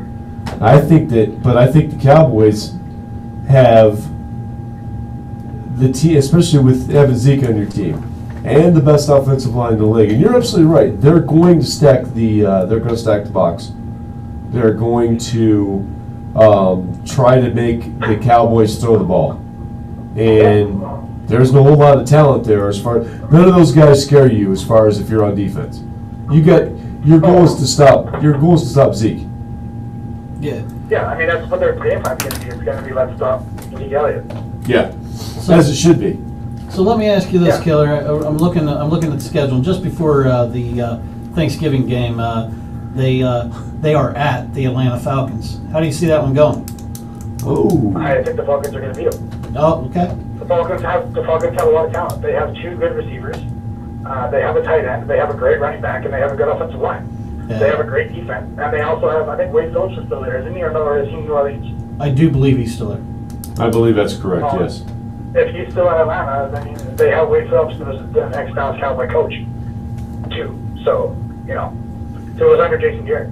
All right. I just was looking at their schedule here, and they open up against the Panthers, and I actually have them winning against the Panthers right off the bat, and they're at the Panthers, so they're in Carolina. So that game is at Atlanta. Yeah, they are at Carolina, and they're at the Falcons. So that means that they're going to be home against the Buccaneers and the Saints. Well, they could win one of those. Well, They'll beat the Buccaneers. I figure they'll beat the Buccaneers hands down. They're going to beat the Bucks. Yeah. They might give the Saints a game, but I think the Saints will probably win that, to be honest. They might. I think they're going to give Carolina a game too, because I would count with you guys on the Panthers, but not being very good this year either. Right. They usually take a step back, but I think they're going to give the Panthers a game too. But I think it's going to be Panthers going to win that one also by like 3. I think it's going to be a field goal late in the game. It's going to win that game. Yeah, you guys got some interesting matchups. I think you're getting the schedule breaking your way a little bit. Actually, now looking at your guys' schedule, because you get the Titans at home. I would think the Titans were a playoff team last year, man. Right, that's what I'm saying. You're getting them at home, so that's breaking your way. But that's going to be a close game. I don't know if you can do that. That's on November 5th, by the way. And just trying to sit here and look at a couple more of them. The Jaguars, of course, you get them at home. That's another team nice. So who do you? Let's go on to the NFC, the other team with the crappy Falcons in there. Who do you have winning the NFC South? I got Falcons. You got the Falcons. You Okay. got the Falcons. Both of you got faith in my team. Thank you. Well, I got him second. I just think Matty Ice is going to come out and have another stellar year like he did a couple years ago. Yeah, he does that about every 2 to 3 years. Yeah. He's due for one again. He is. I think that, like I said, I think he's going to have a great year this year, and like they have a great running game. They got great receivers to throw the ball to. Julio Jones is a machine. He's like the new Megatron. Yeah, and then they just picked up the other boy from I think that they're Alabama going to too this win the year. division. I think the Saints are going to finish 2. It's going to be close. It's probably going to be a 1-game difference. Panthers are going to finish 8-8, and the Bucks are probably going to finish 6-10 or 5-11. I'd buy that. That's right, folks. I just threw out records that I'm going to think that they're predictions this year. That's what I did, folks. Yeah. Killer's throwing records at us. Yeah, he's throwing shame at us, Diamondback, because we didn't do that. No, We just put them in order. Yeah, we just put them in order. Hey, you didn't. You told me I didn't have to do that this week. That's right. I said no to that. Only because I didn't want to do it. But anyway, that's a lot of extra work. Not that that's a problem. I don't mind doing the extra work. In fact, I kind of Drew likes doing the work. I'm in IT. I don't like doing work. Right. That's why you're on IT. Have you tried turning it off and on again? Yeah. Even though he doesn't know how to scroll. No, Yeah. the way this, you know what? I am not a social media IT expert. All right, people? I'm just not a whole social media IT expert. I still have to change my freaking Twitter account. All right? God. Anyways, you guys should get going. Keep going on the story here, and I got the one you guys. Okay, right. so, all right, well, Killer, thanks for calling in, as always, appreciate it. Call from Appreciate you listening. Saskatchewan. All right, you have a good night. Later. Talk to you later, bye. Thank you, Killer, for calling in. We do appreciate that. And it's 614-781-0754. That's hashtag Save the Crew line, 614-781-0754. Right, and we always appreciate Killer calling in. He's always got good opinions, and he's obviously not a front runner. I'm obviously not a homer, so I'll give him that. So I'm going to switch back over to my other thing here. I've got lovely little Bucyrus, Ohio, checking in here. Casey Barnett, my future brother-in-law, saying "Go Browns!" You know, so. Well, next week we get to talk about the Browns. Yeah, we'll talk about the Browns next week. So make sure you tune in next week there, Casey, and we'll see what we can do. And I'll try not to be too much of a front runner next week when we get to the AFC North. But, you know, being a Steeler fan, it's really not that hard. And no reflex, no faith in your Panthers. Sorry. You guys can have Scam Newton down there. Scam, dude. Scam Newton. So that was our NFC South picks. When we get back, we will talk about the NFC North. Features in no particular order: Lions, Packers, Vikings, and Bears. Oh my. Oh my. In no particular order, those four teams are in that division. I'm not giving away what mine are at this point. So, once again, we are at hashtag Save the Crew, 614-781-0754. And during this commercial set, we are going to take care of Iconic Drew's NFL update and maybe a couple other surprises, because you never know what Iconic's going to do. So here we go. Maybe. All right, everybody, There welcome was. to the National Football League update here on July 8th. This is the Iconic Drew. This is we're talking about the Hall of Fame speeches and my reflections on those. I just watched them. I'm going to mostly pay attention to the four guys that I watched mostly during their career: Randy Moss, Brian Urlacher, Brian Dawkins, and Ray Lewis. No, I will not mention Terrell Owens' speech during this segment because he doesn't deserve to be mentioned. He wasn't there. Wow. To the heck there. That's what I say. Anyway, I was really impressed with all four of these guys' speeches. First of all, just overall inflection of how all four of them, they all mentioned in order what's important to them: faith, family, football. Football coming in third. But that was pretty interesting from three guys who were obvious Hall of Famers during their careers. No doubt about it. They were all fantastic. First of all, Randy Moss. Here's a guy who I remember watching.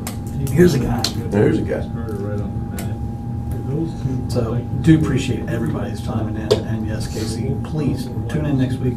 Call in, 614-781-0754. And got to. Hey, we answered the phone on the first try. Yeah, we actually got the phone to work on the first try, Killer. Thank you. And I just knew it with him calling me a dumbass right off the thing there. No, I did not see it go by at all, Killer. And I hate the setup. I like having my iPad showing doing the Facebook, but I have got to figure this out with the scrolling at the same time. Now here's a guy. Now here's a guy. Who do you think you are? You are not that man. I think I'm coming, man. I think you think you're Madden. Oh yeah, he said that a lot too, didn't he? He said that a lot. Yeah, pretty amazing. Great position to play in the NFL, I'm sure. So, I was very happy. Really? As well as Brian Dawkins. I'm getting ready to throw a lot of people under the Fortnite bus. I'm going to throw them out of the Fortnite bus. Mostly Buckeye fans, so just giving a little tease of what I'm doing. Ray Lewis. There's a guy who's a Steeler fan. I was never a huge fan of his except for the Baltimore Ravens. But he had a great career. He was a fantastic player, a great leader, and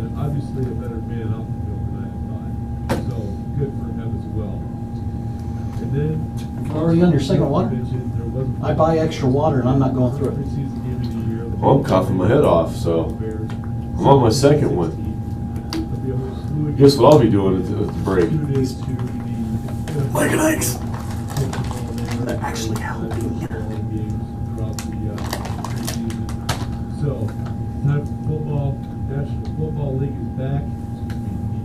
The National Football League is back. This is good. The iconic You can say that, sweetie. I will never say it.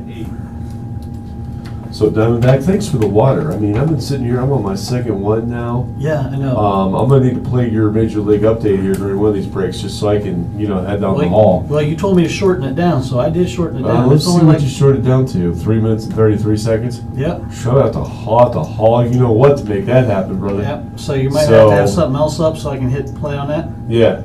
All So right. we can make something work as far as that goes. We'll see. There's always something happening in downtown Sioux Falls. Something fun to do? Come check out Seminole Falls and take a real good look. Check out the old courthouse museum where you can discover the history. Laura's saying, After go. all that, you'll be hungry. You know Come what? on over to the Backyard Grill at the Crave Restaurant. Don't forget about the nightlife. I can't believe you're going to throw Icon the Lounge is This week of all weeks, how can you throw us under the bus? That's It's mean. exactly like nothing else. Visit DTSF. Because you're the ones that are hearing books about this. Happy holidays from downtown Sioux Falls. I mean, seriously, Diamondback does have a rant coming up, everybody, after we do the NFC South. He just kind of told me that he's going to throw NFC North, excuse me. After we do the NFC North here in just a moment, Diamondback is mentioning to me that he's going to throw the Buckeyes under the bus. Aren't we already under the bus? The heck, Diamondback? What's No, up? I'm not throwing your you mic's under the not bus. on. Be quiet. Oh, God. So, You shut my mic off. so right after this, though, we'll be back to talk about the NFC North. Hey, that's not right. Welcome back to the iconic Drew and Diamondback I think I've killed almost enough time there. Watch us on Facebook or YouTube. And as that smooth voice just said, welcome back to the ferocious Bunny Productions of the iconic Drew and Diamondback Sports Opinion Show, where Ferocious Bunny Productions. we have a rant coming up from Diamondback right after this set, where I've been told he's going to throw the Big Ten and the Ohio State fans under the bus. Huh? So don't worry, don't fear, everybody out there in Buckeye world. I'm here. Iconic Drew is here, and I will defend Ohio State. I've got it on my shirt tonight. Obviously, I'm still a fan. Go Bucks. We're going to roll this year. This is our year to win a championship. We're going to beat Bama. I'm not going to give too much away because we're going to predict our Final Four. But we'll get to that on another show as far as that's concerned. But I am definitely telling you that Ohio State is loaded this year, and we are ready to go. Hashtag Save the Crew, 614-781-0754. Once again, that phone line, hashtag Save the Crew, 614-781-0754. So, Diamondback, keep your vial aside for right now Okay. and release it in the next set. And the next set.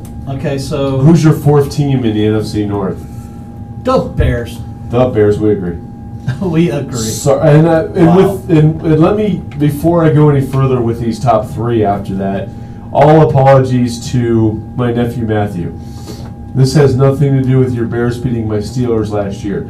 That is not why I picked the Bears to finish fourth. We'll get more into that later. I'm sure that Diamondback has his reasons. I have mine as well. And I just feel that they're the fourth best team in a four-team division. So, once again, to my nephew Matthew, I know you listen to the show and you're a loyal listener and all of that. We appreciate that. But with all apologies to you, your Bears are fourth. Okay, Diamondback, who do you have third? The Detroit Lions. Oh, wow, really? Yes. This was a really actually close call. I see all three of these teams that I'm about to mention, I see them all going for it. So it was really hard to actually pick them out. So. Just played. Cool. Okay, so I've got the Vikings at third. We got the Vikings. I have a feeling okay, what do you got third? I told you I had the Lions third. You want to know who I have second? Yes, sir. All right. Well, who I have Wow. second I just is- pulled a common man on that one. Yeah, you did. And I have... Because he does that all the time. Does What he? number are we on? What? Who? Huh? What? Yeah. For those of you that don't know, Common Man is actually one of the hosts here at our local radio And station. he is who here I at- aspire to be. Yeah, he is actually a really good guy. Has lots of great comments on stuff. We both listen to him and T-Bone. So, anyways, with that said, I am going to tell you Who do you have Aaron second? Rodgers and the Green Bay Packers. Whoa. I am in shock, folks. So, Diamondback has the Packers As I said, in second place. Why?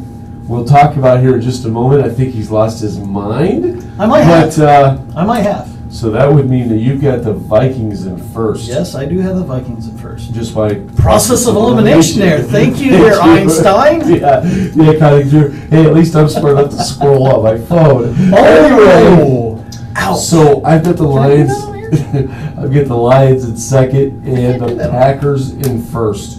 So let's start with the Green Bay Packers. Let's talk about them first. Since you've got them falling all the way to second place in the division, why do you think the Vikings are a better team? Let's start with the Vikings. Why do you think the Vikings are better than the Packers? As I said, this was a very hard one to call. I see this coming down to three teams that are 10-6 or 9-7. I really see them, all three of these teams fighting for this top position. So this was actually kind of hard for me to do.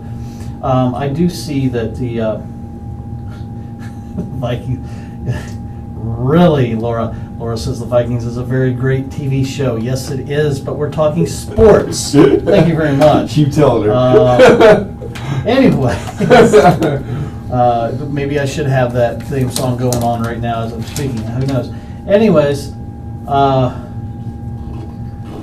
what we're going to go? I'm just saying this is just going to be a very tight division this year. I would agree with that. It's just hard for me to pick against Aaron Rodgers. Aaron is... You're being a homer. I'm going to flat out call you because I know that Green Bay is kind of like another team for you. That's not true. I mean, if I had to pick one favorite NFC team, it would be them. But See? only because my brother is a Pick a Packer. team. But only because my brother is a Packer fan. First of all, it's AFC, NFC. That's number one. Okay, So I I'll think give you that's- that. All right. And the Packers are a team that I do like. I admit that. And do I like them better than any team in that division? Yes. But I like the Bears secondly in that division, and I've got them dead last. So obviously I'm not that much of a homer. But I'm not being a homer on this Diamondback. I'll have to argue that The point. only reason because- you like the Bears is because of the Super Bowl shuffling. You know that. The only reason I like the Bears is because my nephew likes them. But I think that in my sister, who doesn't know much about sports, but has become a fan of the Bears because of her son. But anyway, seriously, back to this topic. I did not pick the Packers because I like them. I picked them because they are, in my opinion, the best loaded team in that division. They are a good team. As I said, I see it, but I see Minnesota. I just don't think. I don't think the Vikings. I get the Vikings in third. How are the Vikings going to compete with Green Bay? Please, what do they have on their team, Diamondback, that you think that they're better than the Packers? See, okay. Now here comes Killer with his picks in. I gotta wait till all four of them come in. Yeah, don't anyways. ask him to scroll. No, yeah, don't ask me to don't scroll because that's gonna just mess me up. Anyways, so I haven't. We just went through here. We didn't really do wins, loss. We didn't do records, and all that. And am going to actually work on that this week to where I'm actually doing that. Carl's got Killer, has got the Bears fourth, the Lions third, the Vikings second, and the Packers first. So he almost agrees with me. Almost. He's got We got two the teams Vikings switched. and the Lions mixed around. Right, and So- that's okay. At least he's smart enough to know the Packers are the best team in the division. Well, Thank you, Killer. oh, so we're going to have a side beer bet on this one too? Okay.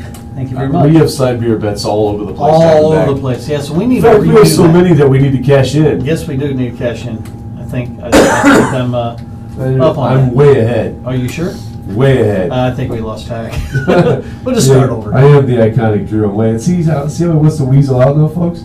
Oh, I just think we just need to start over. Have you kept track?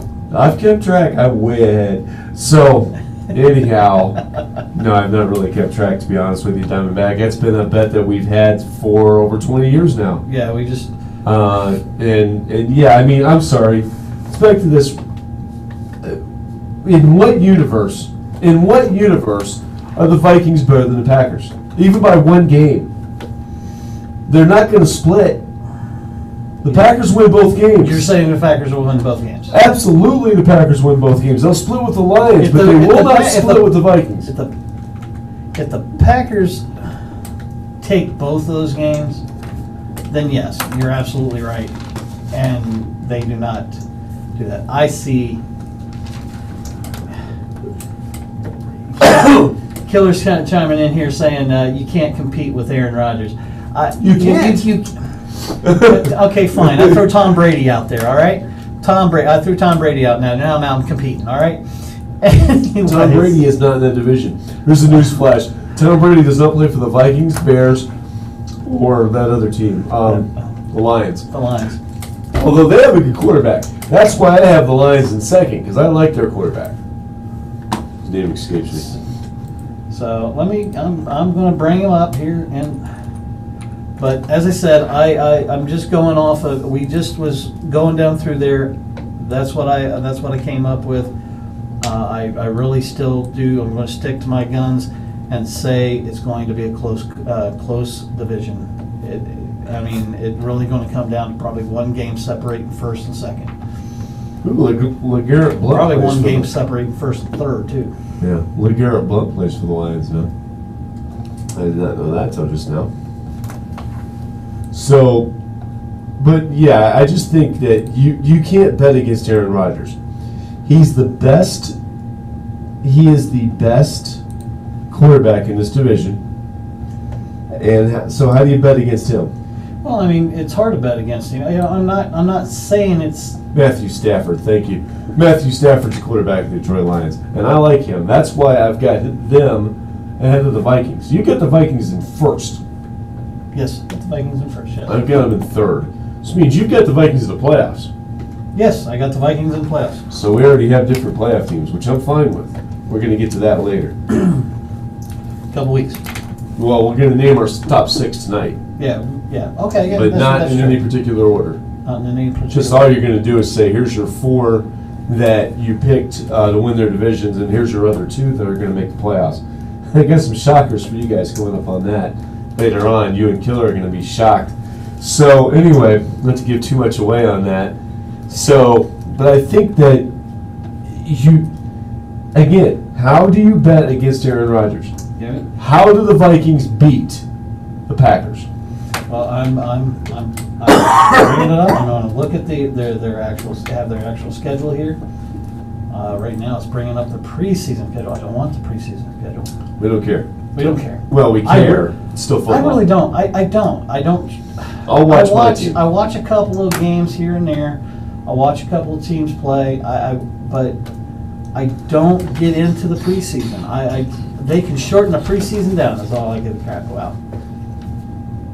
So the Vikings open up against the Niners. Okay, they got Niners, Packers, Bills, Rams, Eagles, Cardinals, Jets, Saints, Lions. Bye week. So they got 8 teams right off the bat, and then they then they have their bye. I mean, they got the perfect bye week. I'm sorry, Yep. right in the middle. That's one thing. It's hard to argue that. So they got the best bye week in my personal opinion. They are at the Packers, and I will let that game go to the Packers. I have them beating the Niners. Okay, I will say they will beat the Bills. They will beat the Rams. They're at Philadelphia. They're going to lose that one. Cardinals. They got them at home. They've won that. They'll beat the Jets at New York. The Saints. They will they will probably lose that one at home because the Saints are at home, and then they have the Lions at home November 4th. My sister's birthday, by the way. Then they're at the Bears after their bye week. Packers, Patriots. So they do play the Patriots this year. So yes, I throw Tom Brady out there. Thank you very much. But That's a loss. that's good. For Yeah, the that's going to be a Vikings. loss for the Vikings. So Aaron Rodgers is going to have to play Tom Brady. That's why I say that. Well, that may wash out. No big deal. And That's where we disagree. I don't think I see him beating the Seahawks. I see him beating the Dolphins. The Lions, they're at the Lions. I see them winning that. Yeah. And then they finish up at home against the Bears. That So, could be a I win, but mean, they will lose to the Lions. Yeah, their quarterback. Do you know who their quarterback is right now? Kirk Cousins. You know, everybody gives him a. I got nothing against Kirk Cousins, but you know who he's not? He's not. He's not Aaron Yes, Rodgers. I will agree with you there. Sorry. right. The best quarterback in that division Wow. plays for the Packers. Therefore, the Packers win the division. It's that simple. Let's see. Like, That's how you should think about it on any division. Who's the best quarterback? I don't know, but Casey just told me I'm missing tacos at his house.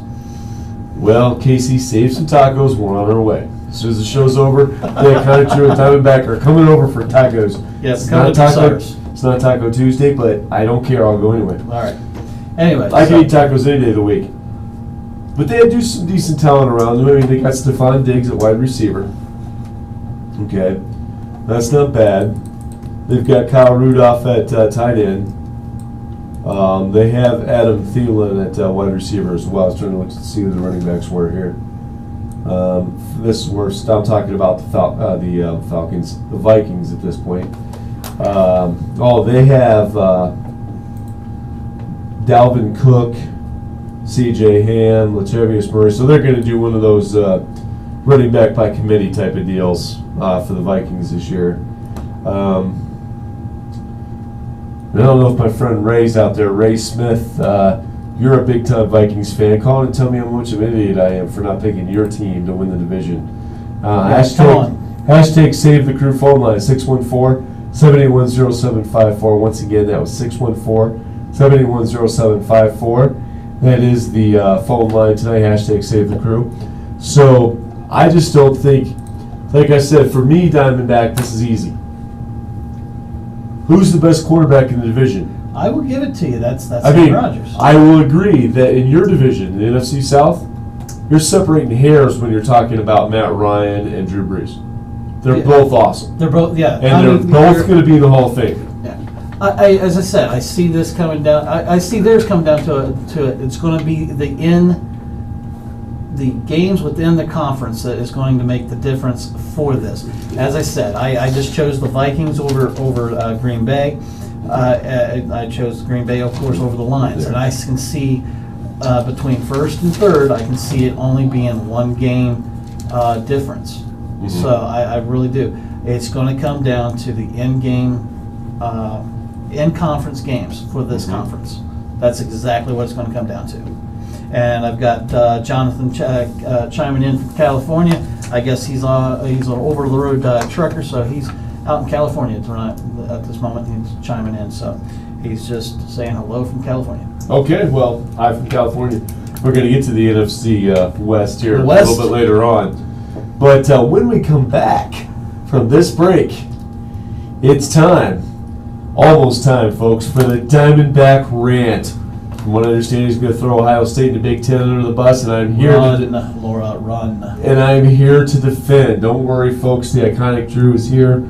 I will defend Ohio State and the Big Ten, unless I agree with him. Hashtag Save the Crew, 614-781-0754. He's going to talk about the best division in college football when he comes back.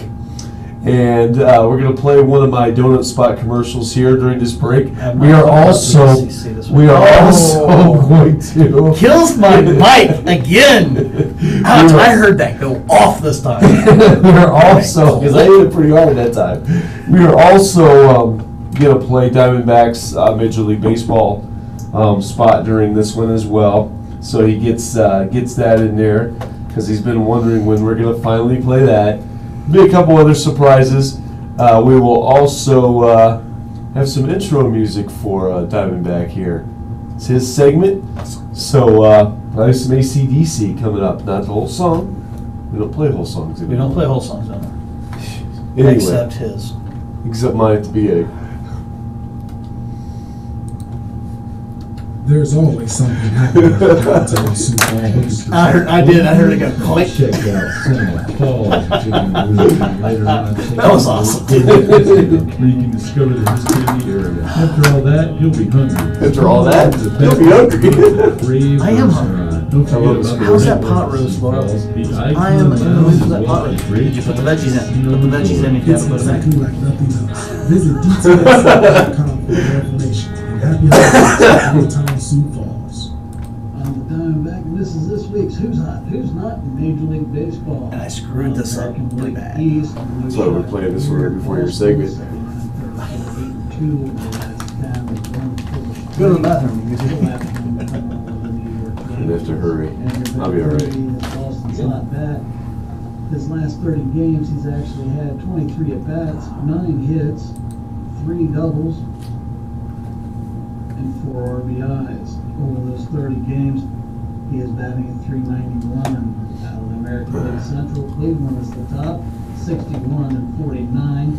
They've run 7-3 over the last 10. They've won 2 straight in the last win coming over the. Now you asked me to shorten this one down, so I shortened it Brandon down. Geyer is Cleveland's hot bat.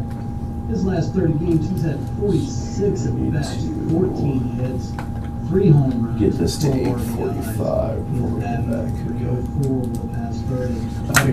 I figured if they're 6 and 4 or 4 and 6, they're not worth talking Oakland about. and Texas, both 7 and 3. Oakland happens 'Cause that's not really cold and it's not really hot. That 26 straight. Out of the National League East, Washington is my hot team. 57 and 54. 7 and 3 out of their last 10, winning 2 straight. Their last Heck with them. over Cincinnati 2-1. Washington. Yeah. I agree. Do you not get the irony that the Redskins and Cowboys are playing on Thanksgiving Day? I like it. I love it. I mean, do you not get the freaking historical irony of that? 21 at bats. That's what we need to talk about during our live look. It wasn't Cowboys, though. 1 home run. Yeah, it wasn't Cowboys, but it was the white men. Come on! The freaking irony here is unbelievable. Okay, we don't have Oregon State and South Carolina. 7 and 3 over Well, we're the going last to talk 10, about that. with a current win streak of 2. Not today, The last one coming but we will. Games talk. that we want to talk, that we want to see. There's the hot College games we'd like to see. His last 7 games, he is. I just think it's funny that those two teams are playing on Thanksgiving Day. That is kind of fun. 4 home runs. and 5 Freaking don't even get the irony. 20. No, because it's the Cowboys. There was no Cowboys back Pittsburgh, then. his ERA .71 over the past 30 days. He's just freaking. Should have been New Played 12 England. different games, pitching 12 Finished innings, after Patriots. giving up 12 hits and strikeouts. Why do I talk to you? Pitcher for the American League comes from Oakland. Because I bring money. Has an ERA of That's true. .56. 13 games that he's played in the last 30, 16 innings pitched, 7 hits, 20 strikeouts. My not teams for the week out of the American League East, New York Yankees and Tampa Bay, second and third. They are 4 and 6 over the last 10. Kansas City comes out of the American League Central, 34 and 77 overall, 3 and 7 over the last 10. And out of the American League East, Seattle, 64 and 48. They're 3 and 7 out of their last 10. They have won their last one against Toronto. Out of the American League East, I have Miami, who's 2 and that's 8 perfect. over their last 10. It's perfect. And Oh, love it. I'm so happy now. San Diego, who's also 2 and 8 out of the last 10. Those are my 2 coldest teams of the week. This is the Diamondback, and this is this week's Who's Hot, Who's Not in Major League Baseball.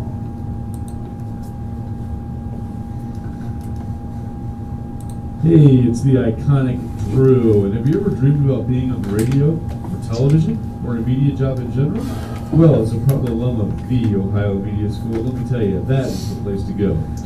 You will be taught by instructors who have been and are in the business. And you will learn hands-on as you make your own commercials, Welcome, everybody. like this one.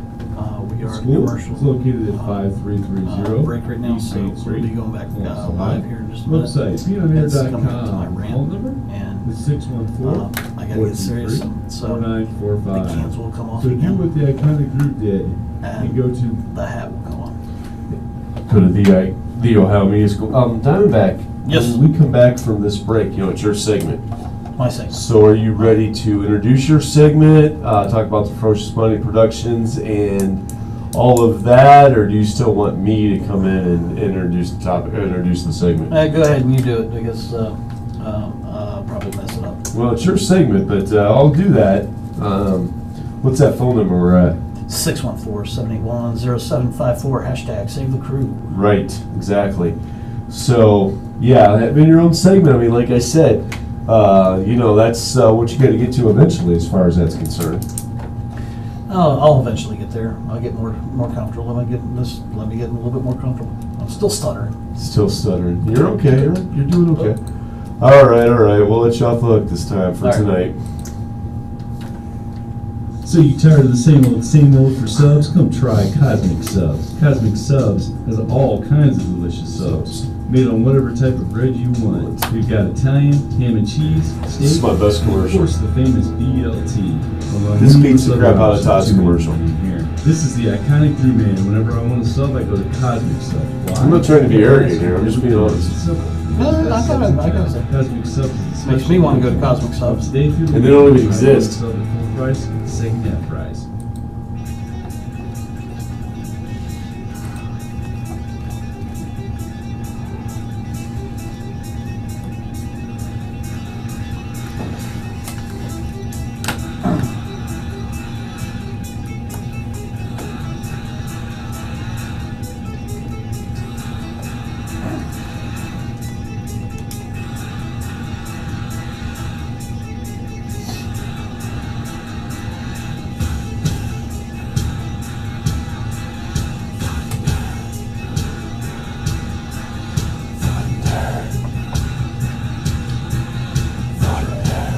Bringing my own message.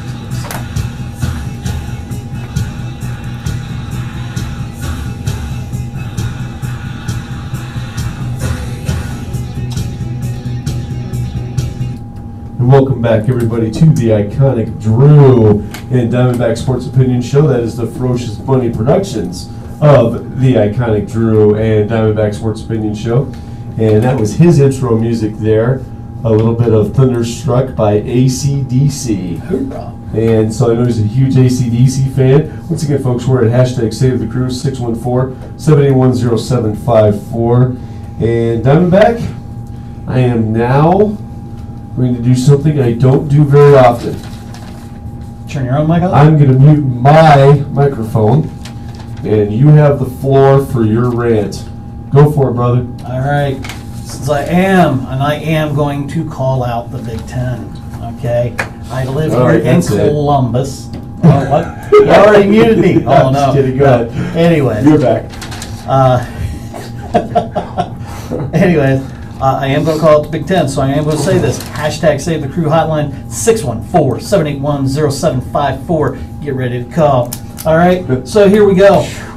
The one thing that really irks me about Big Ten fans, okay, is you guys sit there and say, well, the teams don't come up here and play in the cold. They can't come up here and play in the cold. Well, you know what? Get onto your conference first before you start calling us out. You know what? We have open dates. We have an open date that I would love to get rid of, that underwater basket weaving team, and come up here and play you guys. I would go to Nebraska. I would love to see him go to Nebraska. I'd love to see him go to Michigan. I'd love to see him come here to Ohio State. Hell yes. But you know what? You're going to do a home and home. You are going to do a home and home. You're going to come down there and sweat your balls off down there in Tuscaloosa. That's the way I would look at it. I will sit there and do that. But you know what? The whole reason I'm starting this rant is because I hear people say this. The Big Ten play all their open dates in the beginning of the season. They don't, after week 4, there is no more open dates for you. You have 9 home games. I would love for the SEC to grab 9 home games. I will pick on them, and trust me, I will be picking on them soon in other ones. I am an SEC fan. I am a Crimson Tide fan, yes. the Alabama Crimson Tide, 17-time champions. No, not out of every game do we play, do we claim we have that, but we have 17 championships. 2. Oh shoot, I lost my train of thought. Holy crap. Heisman Trophy winners, 2 Heisman Trophy winners. Now, with that being said, that's 19. What do you have up here, huh? No, all right, sit down, shut up. All right, now with that being said, you want to play? You want to sit there and say we don't want to come up here and play in the cold? Give him the floor. Open the date. Open the dates. Let's play. There's a game just before we play Auburn. I would love to come up here and just show you guys we can play in the cold. You done? I think I'm done. Wow. Well, I got to say, Diamondback, that was a decent rant. Not bad at all. Just lost my I've got train of thought. I've got a couple of things I'll pick at about it, of course, because I am the iconic Drew. Obviously an Ohio State fan. Obviously a Big Ten fan. So I'll pick at it a little bit, but not a whole lot, because there's really not a whole lot to pick at there. You made some decent points. I would love, as a college football fan, do you think it would be pretty awesome for Alabama and Ohio State to play, and then turn around the following week you have to play your rival? Oh, my God, that'd be sweet. It would just, yeah. I mean, how do you even get up for that? And first of all, if you lose, let me ask you this question. If you lose, you come up here and lose to Ohio State, which, by the way, you would. Come up here and you lose to Ohio State, and then you have to go back the following week and go home and play Auburn. How do you still get up for that game? Because it's your rival? That's the only way you can get up for them. It would definitely be a rough one. As I said, we have that open date, and we've had that open date in the SEC. And as I said, that's another topic down the road. And I am going to pick on every conference what I hate out of every conference. I'm going to give that kind of away a little bit of my future rants, but I just will let you know who those other conferences is when they are at that time. Today is the Big Ten. As I said, I got a lot of respect for Ohio State. I got a lot of respect for Michigan. I know you don't have any respect for Michigan, being an Ohio State fan. I don't have any respect for all I got respect for them. I just don't like them. It's like the Patriots. I got respect. I just don't like them. I just don't like them, man. That's so, that's one way to look different at it. thing. No, as I said, you guys, the one thing I hear fans doing all the time, they sit there and say they won't come up here and play in the cold. You don't have any open dates. And you can't argue that. If you have no open dates at that time, how are we supposed to come up here and play in the cold? All right, Todd Schuster's finally weighed in. Todd the Barber, welcome to the show, buddy. Once again, as our only sponsor, we appreciate you, Todd. We are at hashtag Save the Crew, 614-781-0754. Not sure you just heard that rant or not, Todd, but Diamondback just threw the Big Ten and Ohio State under the bus, saying that, if I could summarize, I think I can, saying that we're always talking about these warm weather teams not willing to come up here and play us in the cold. Well, we don't have an open date. The week that Alabama and Auburn and all those SEC teams pick on Mercer have a open week, they have to play Mercer because none of us are available. He's right about that. The fact is that we're playing Michigan State or Penn State or someone in the Big Ten that week because the Big Ten schedule is set up for the first 3 to 4 weeks of your season to be your quote-unquote, for Ohio State, warm-up games to get ready for the Big Ten. Right. And although one of our warm-up games I think is going to be hard this year at TCU, if we're going to talk about the Big Ten and Ohio State, I'm worried about the TCU game. It's not at TCU, but it's in Dallas.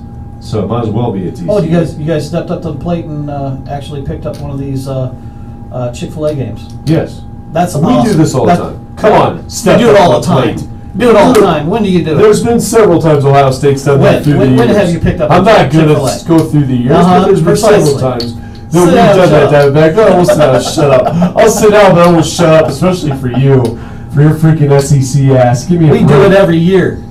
So what? Big freaking hairy deal. Then you play Mercer. And you want to complain every year about, oh, we can't play Ohio State because you're not available. No.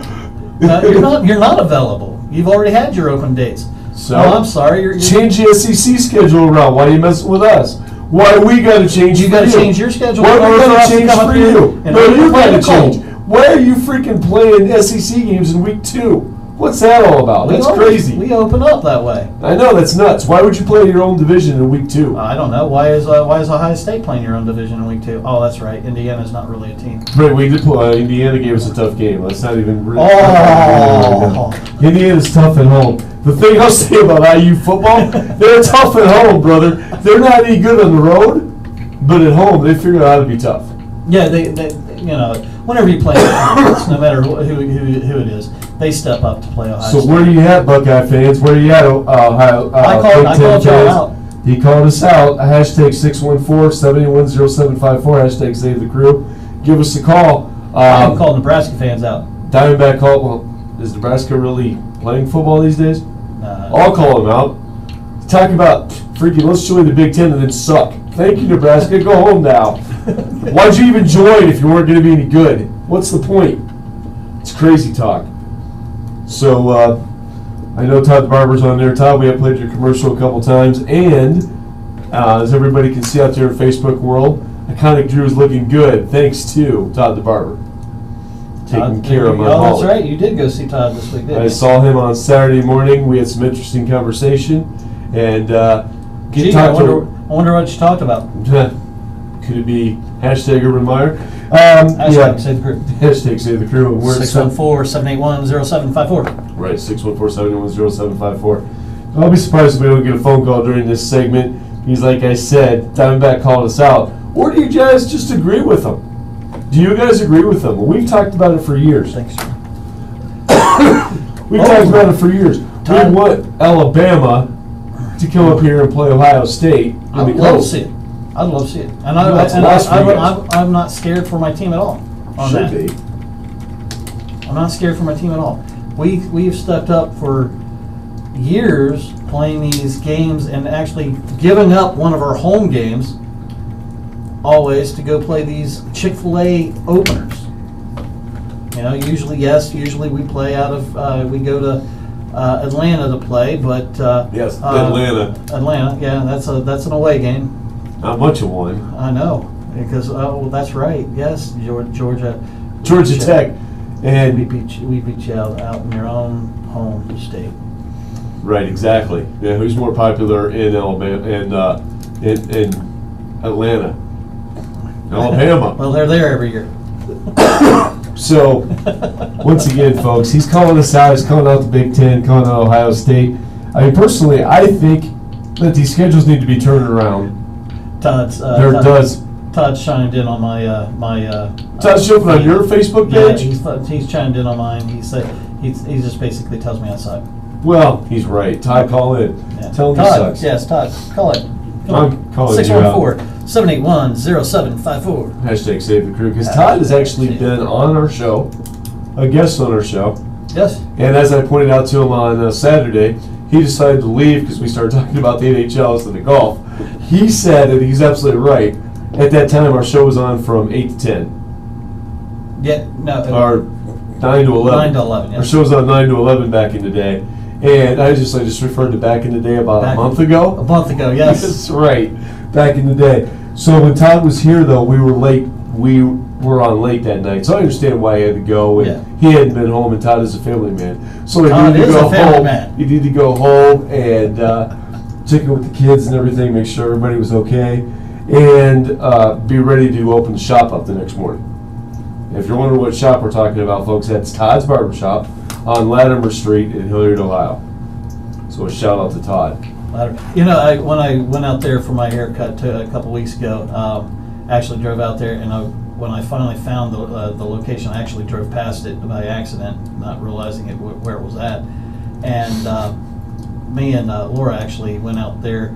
There was a studio where you could go paint that was across the way, and I never realized that's where his shop was at. Right. There's also a comic book shop over there. I need to go in and talk to them someday about sponsorship. Anyway. Yeah. So, because I do buy comic books there from time to time. Still do that, yes. So, anyway, yeah, this is, that number's hashtag save the crew, 614-781-0754. Diamondback has just called out the Big Ten and Ohio State. Talking about Ohio State fans every year saying, we win what you guys come up here and play in the cold. But being straight up honest, Diamondback, You don't think that these players from Alabama who grew up in the warm weather, never really faced winter, have no idea what it's like. You live here. Yeah. You know what November winters could be like. What they could be like. Yeah, there's no guarantee it'll be cold that day. Or snowing. No, yeah, that's exactly it. Because the open date that I'm talking about that we have available is the week before Thanksgiving, which we play, it's the week of Thanksgiving, because the weekend after the Thanksgiving, you guys play Michigan, we play Auburn. But that's an open date for us, and we always seem to schedule, which, as I said, that's for another time. We seem to schedule these underwater basket weaving teams out of the Sun Belt. Let's play somebody. That's all I'm going to say about that. So I'm perfectly open for them to come up here. But as I said, let's do opening day down in Tuscaloosa for you guys. Hey, you know what? I'm okay with that. I don't have a problem playing at Alabama. I think. First of all, what we both have to realize is that it's a good loss for either team. Yeah, it's a good loss for either team, and I really think it would bring that up. Me and you've always talked. I think the Big Ten's got it right. I will say this. I think the Big Ten's got this right. I think they have actually come out with a 9-team schedule. The Big 12 has actually came out with the same thing. They play all 9 teams out of the Big 12, which they have 10. I'm trying to figure that one out yet. The Big Ten, they play 9. I wish the SEC would do that. I also, the Pac-12 is seems like they're going to be following suit here soon. So I actually admire that about these conferences doing that. That leaves 3 open games. Why not play the? If you're in the Big Ten, you play an SEC team this year. You play an ACC team, and you play a Big 12 team. And then you drop one of those, and then you pick the next year. You pick up the Pac-12. Just do a nice rotation like that. I really think that would actually bring that in, and quit playing these smaller teams. I hate that. Big Ten used to do that big time back in the 80s and the 90s, and I just absolutely hated that about that. Killer, you're right. I will say that. But we're actually just trying to kill a little time here. What we're going, as I said, we're the NCAA needs to step in and actually do the out of conference scheduling. That's one belief I've always had. So with that being said, we're going to say once again, I'm just going to say hashtag Save the Crew hotline 614-781-0754. The iconic Drew is just now coming back and bailing my butt out of trying to lengthen this thing even longer. Thank you so much. I'm glad to be back. The iconic Drew is back, being very unprofessional there. But it really is Diamondback's fault. He provided the water tonight. And I've been coughing off and on, so I've drank quite a bit of it.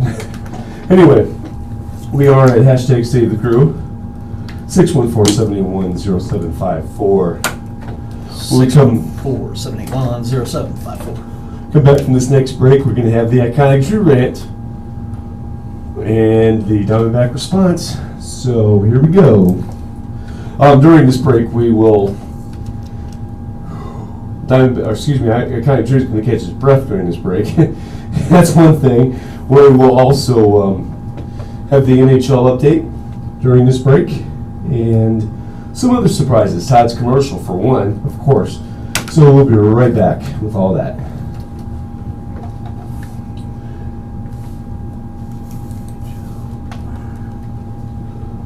buckle it to the dash. Yeah, dude, I was losing my Sorry about that. my gumption, my thought process, but it was thrust upon me there for a second. So it was my show. He couldn't mute me. Troy, thanks for chiming in. I got CCS in the house. Todd said he's going to call in. There he is. Just answer it first. We have John Carlson, number 8. All right, who do we have? Right wing from the Devils, age 30. Is this Todd? We have Patrick Burrell. Is this Todd? Hello? Hello. This is the iconic Drew and Diamondback Sports Opinion Show. Who do we have on the air? Hello, caller?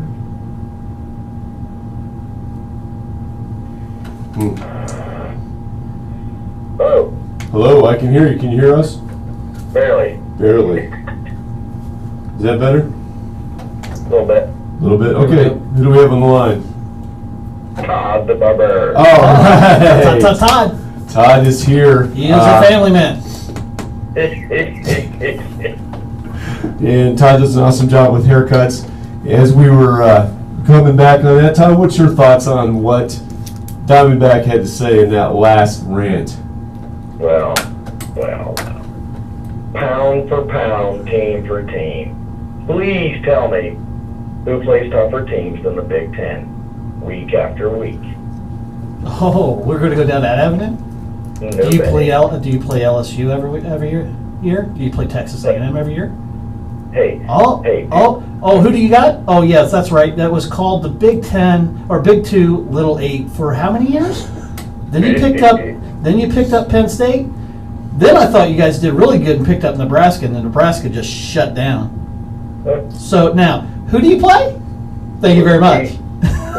Hey, between Saban and Dabo, how many teams are out there every year doing well? Dude, I'm not gonna bash Ohio State. Ohio State is a damn good team. I'm not gonna bash them as far as that.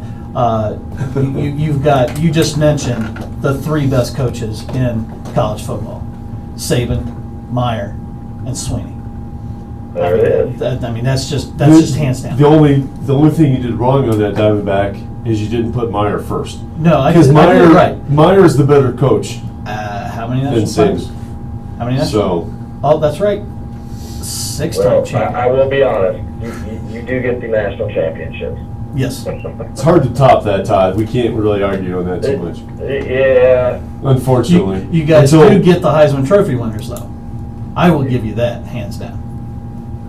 Yeah, I can't be hateful. I am the family man.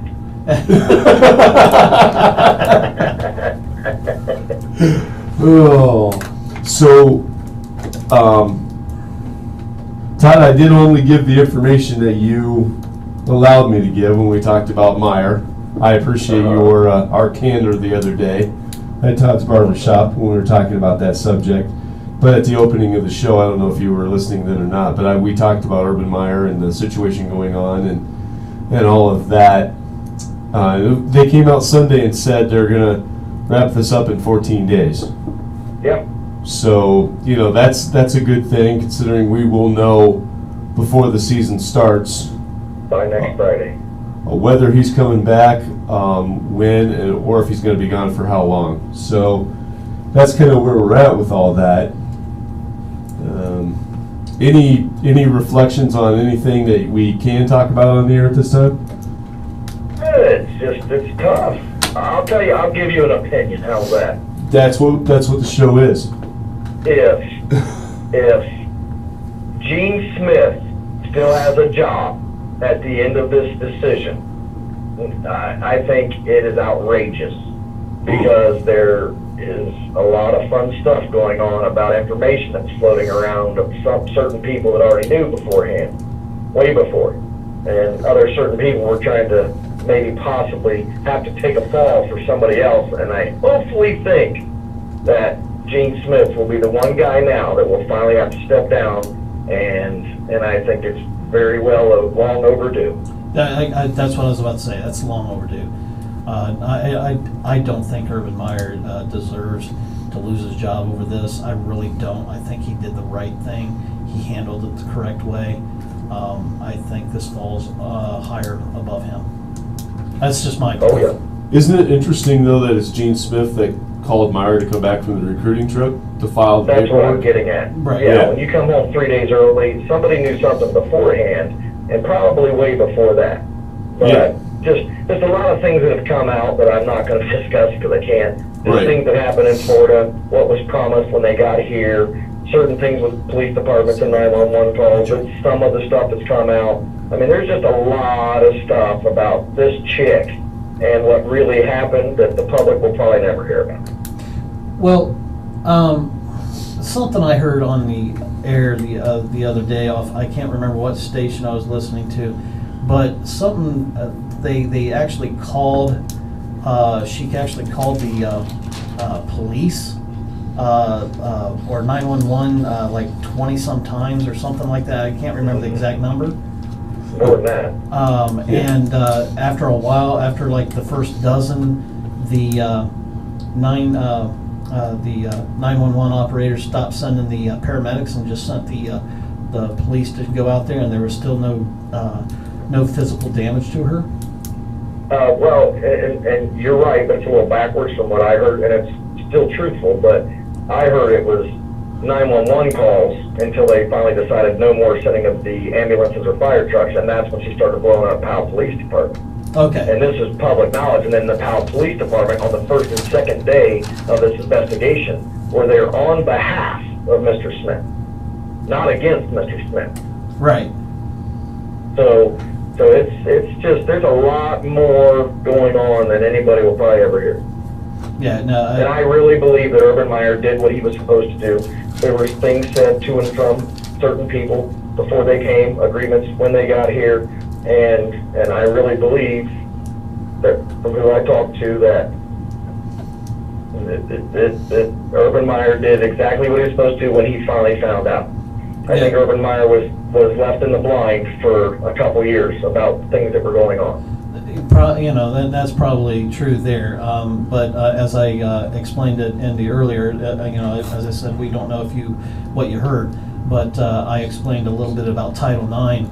Where Urban is responsible for his staff, the students, his team, his players, and his and the faculty there at OSU.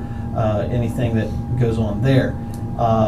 He is not responsible, and under Title IX, he is not responsible for the coaches' families. And I'm with you. So I mean that's under Title IX. And once again, I'm not making light of the fact of domestic violence. We need to man up and walk away when our tempers get hot. It's just one of those type of things. We've talked about that already. But to me, Urban Meyer did nothing wrong under Title IX, and I think that is the biggest thing that he would be at fault for anything, in my opinion. Okay, yeah, and so say it this way with Saban, okay? Say if Saban got put in the same position, and he was at a press conference, and they all asked him this question from left field that he didn't expect at all, what do you think he would do? Oh, he would be like, I have no idea what you're talking about. Can we talk Okay, about so you would football call or him a talk liar. about what we're here for? And that's exactly Right, and that's exactly it. Matter of fact, Nick Saban actually came out, and when they did ask Saban about this, about Urban Meyer, he's like, it's not my house, so I'm not going to respond. And he actually said that his thoughts went towards Urban Meyer and hope that this can get resolved. So I mean, he a very class act out of Saban. I'm not saying that because I'm an Alabama fan. I'm saying, just any coach say that, you got your hat's off, got to go. Your hat's got to come off for that, man. Yeah, people are such sissies today that somebody makes one comment and, oh my God, this guy's horrible. And let me say this much too, because this is public knowledge, and you could easily find it. The reporter that did the interview with Smith's wife, I just can't remember her name, Cindy or something like that. I do believe it's Cindy, but I'll look that up while you talk. I just lost my thought all of a sudden. What did I just say? I'm really lost. You were talking about the reporter that interviewed Courtney Smith. So if you look it up, the reporter that did the interview with Cindy was actually fired from Fox News like a year ago. And on top of that, the company who allowed the video to go viral, or whatever I'm trying to say, was also a third-party entity. So if it was really truthful, and you've dealt with this for 7 years, here's my scenario. If you are getting, we'll just say roughly $1,600 a month in child support or alimony, whatever you want to call it, and then a coach gets a really big pay raise, and then your money goes way up to like say mid-4s a month, and all of a sudden daddy gets his job or loses his job, and now mommy's not going to get the paychecks anymore. So you didn't do this 7 years ago, or 6 years ago, 5 years ago, 4 years ago, 3 years ago, 2 years ago. No. You wait until now you've pissed off the fire department, the police department, everybody around you, everybody within the facility, and now it's your loss. Now you're the abusee or whatever I'm trying to say. Now all of a sudden he's hitting me. Well, you can look up any report. There's not one report from 62 phone calls over a 90-day period. Not one report. And she's telling the truth. But, I mean, that's, to me, not being a Buckeye fan, like, that is just outrageous, a cry. So if it was that important and that real and so truthful, why did you go to channel 4, 6, 10, 28, somebody locally to break that news? Why? Because none of these people were willing to pay you because they knew it was a lie. So you go find somebody that was fired and another third-party company that put it out there that pays you $100,000. Really, if it was a good story, she would have been paid millions for local TV. No. It's just, so that's what bugs me. No, and it should, being a fan of sports and everything. And as I said, we don't want to take this lightly anyways, but it does make people question every time somebody says, well, he hit me. You know, it makes people question, and it shouldn't come down to that. And if you know, and I don't know too much on that, but if she is lying on this, and you know, she has just brought shame to this whole domestic violence thing. So Todd, we got to wrap this up pretty soon here. But what did you think of the rally the other day on Monday? It's awesome. I mean, Urban Meyer, and I'm not saying he's probably been perfect, but from the days at Florida with, what's his name, Hernandez, am I saying the right last name? The kid that ended up graduating and then murdering those two people that played at Florida. What was that kid's name? Went to the NFL. Yeah, he played for the Patriots. What was it? It was Hernandez, I think, was the last name. So. Well, anyway, all that drama that he left Florida with, I would say he cleaned up his act as a coach at Ohio State. Like, there hasn't been much of anything come out about anybody in the last 6 or 7 seasons. I can't remember now what it is. Right. But, I mean, I think he's done a great job keeping those kids in line and keeping them out of trouble. And so I don't think that he would sign a clause in his contract about Title IX if he didn't really truly believe. And there's you know, I want to say audio video of when he told Smith before he came here, you hit your wife, you're fired. So that was from day one. I just think, like I said, there's a lot of hidden things that not much of the public will ever hear about. Right. And I didn't want to, you know, I don't want to put you in that position. Obviously, that's why I sent you the text I sent you earlier, just so that I was clear before I went on the air tonight on what to say, what not to say. Yeah, there's just a lot of hearsay. Nobody really knows. Right. I mean, there's been reports of 3 or 4 game suspensions to firing him to talking about new coaches. But here's a positive, and I swear I'll shut up. Here's the positive I'm thinking about now. Within 2 days of him being put on leave with pay, they're bashing him. We're talking Bob Stoops being the head coach. I can't remember the other guy from Iowa State. I mean, literally within 48 hours, they've got 2 coaches lined up for his job. and not one person was thinking about, was he telling the truth? He was a liar, a cheat, this, that. It's just like, really, people? Why don't you give it a chance? Meanwhile, there's two guys on the staff right now who have head coaching experience, and neither one of those guys got the head coaching position during his Yeah, suspension. they put this random guy that has no coaching experience at all, and that doesn't seem funny to you. Yeah. But they let Urban Meyer off with pay. And Right. I would say 99.9999999% they are let off of leave without pay, and it's a guarantee they're losing their job. Right. Yeah, I thought of that as a great, right off the bat. But I mean, like I said, after being in the shop on Saturday and talking about this issue, my eyes were pretty open when I left. There were some things I didn't know, and some of the things that we talked about have become public light since then, Yes. as you said. Yes. So Yes. not everything has, but some has, and that's where I was kind of, trying to draw the line and be careful, because, the last thing I want to do is put you in a bad position. Let's just say, like I always joke, barbers know a lot more people than you think they do. That's right. Hey, you got See everybody from every spectrum. right. From every spectrum, for sure. So And the individual that you was thinking about is Aaron Hernandez. Aaron Hernandez. Yes. Yeah. I mean, that was some drama when he left Florida. So I mean, hey, he's a good coach. Yeah, and it would have been a shame if that this would have been done, because Ohio State's getting known as the graveyard for great coaches. Mm-hmm. Unfortunately.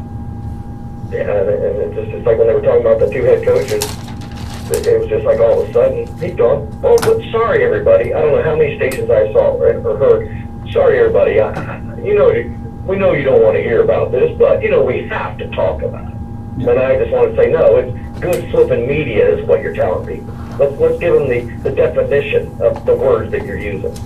Well, when this broke last Wednesday, it broke right before we went on the air. And I looked at Diamondback and said, hey, this is Columbus, Ohio. I'm a Buckeye fan. I've got to talk about this. All we knew at that point was that he was on administrative leave, Yeah, that's literally all. which is really all we talked about. Yeah. I don't think we even went into any of the We didn't issues go into why any details or anything else, because at that point it had just broke. Well, let me tell you this much. To the media, yes, I found out about 10:45 that morning. Yeah. I found out at 5:45 that night. 5:45 p.m. Right? Well, I can't really. I'm not supposed to get on the internet at work, so I was kind of out of the loop there. I literally heard it on the radio on the way up here. So. Yeah. So you'd heard it before I did. So, well, Todd, I do want to thank you for calling in and for being a sponsor of this show. We really appreciate that. Once again, folks, best place to get a haircut in the Columbus, Ohio area, go to Todd's Barbershop. Off over of there Latimer on Street. Latimer Street in Hilliard, Ohio. All right. That's So, your cousins. Todd, That's your thanks. cousin town. Thanks again, Todd. We'll definitely talk to you later. Have a great evening. Thanks, Todd. All right, guys, you too. All right. See ya. Bye. It's always good to hear from Todd. It's good to hear from anybody and everybody that wants to call in. Did you just mute my mic? Yes, you did. I was trying to fill dead space. You did good. Shaggy.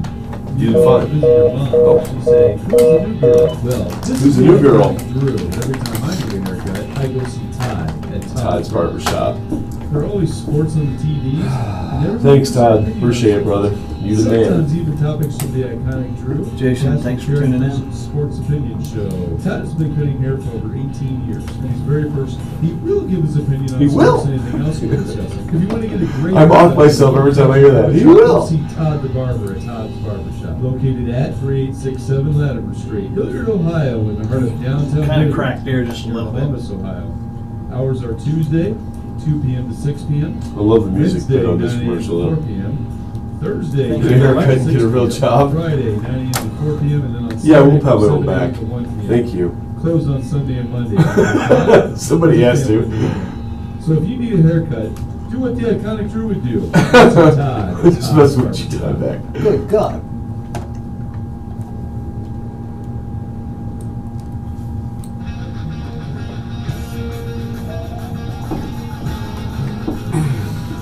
Good pick. Good I pick. should like that.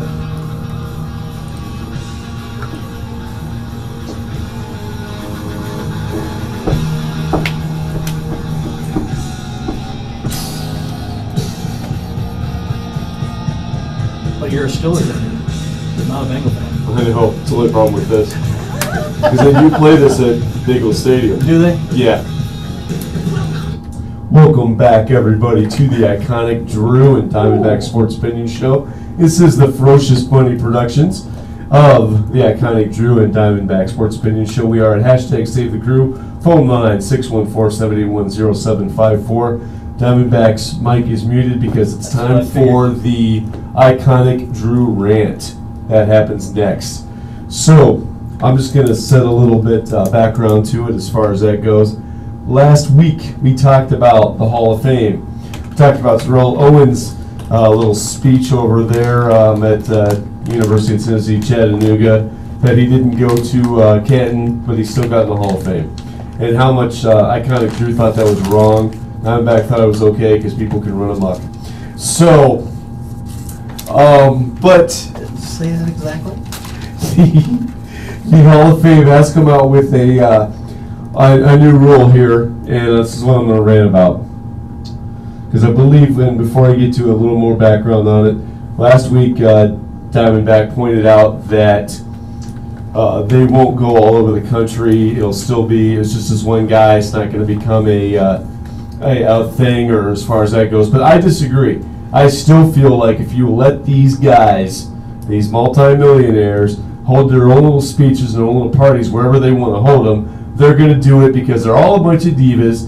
And even as much as I love the National Football League, the fact of the matter is, especially wide receivers, you got nothing but a bunch of divas. So they're going to continue to do this kind of thing that Terrell Owens has put out there as long as we allow them to do so. So I say let's put a stop to it. Here's how we put a stop to it. The Hall of Fame is growing balls. I can't believe this. I was so freaking happy when I heard this week. And I listened to guys on 97.1 and 105.7 The Fan talk about how bad of an idea this was, which made me realize how really good of an idea this is and how much I'm right. And this is the iconic Drew, and here I am to rant about this. The Hall of Fame is moving to possibly making the final 70 possible inductees sign paperwork that they will show up in Canton for the celebration. I say good. I say that's a freaking good idea, and here's why. I'll tell you why right now. The fact of the matter is, it will become an issue all over the country. They will continue to hold their own little parties, and they'll still get in the Hall of Fame. That's a bunch of crap. They'll deserve to be in the Hall of Fame if they can't go to Canton. That's where the Hall is. Show up. It's one weekend. You get to party with a bunch of guys who are already in the Hall of Fame and get to take care of all that and have fun for an entire weekend. Get introduced. Be able to get up and give a speech. Terrell Owens could have stood up and given a speech at the Hall of Fame and said, "It's crap they made me wait till my third year." He could have cried about it right in front of them and they couldn't stop him. Should have been there. Diamondback, what do you think? I'd like to hit the rewind button. It's about a week ago. And I do believe somebody said the NFL wouldn't grow any balls. Now I'm going to fast forward to this week's. You're right. You said they did grow balls. Well, I said the Hall of Fame, not the NFL. That's true. That's true. They did. But they did. Now, didn't it? So you got to kind of eat words here, you know? Not at all. Not at all. I never said the Hall of Fame wouldn't grow balls. I said the NFL wouldn't. And they still have it. Well, what's the NFL really got to do with the Hall of Fame? What does the NFL have to do with the Hall of Fame other than put players in there? It's their players. Right. But they're no longer their players because they are retired. Well, yeah, but it's still their players, their property, their image, all of that type of thing. Anyways, so I never said that I thought that people could just run amok. I just pointed out there was no rule in place for this to happen. Now, Terrell Owens actually doing this does not shock me. It did not shock me.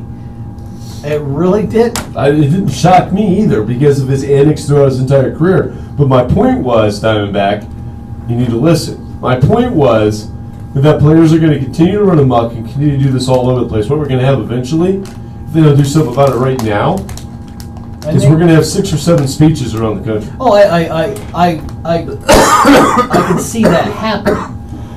I don't see, I see a lot of people that when they go into the Hall of Fame, and you mentioned it in one of your bumpers, and it was a good point.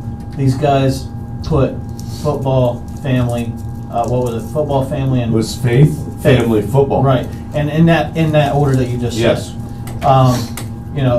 Football came third. Right. And that's great that those people looked at it. They also looked at it, I guarantee you go up to any one of them, and it was it's a humbling experience for them. Which is why Terrell Owens should have been there. If there's anybody that needs some humbling, I agree. it's Terrell Owens. I agree completely. I was just playing devil's advocate last week and coming against you, just trying to prove a point.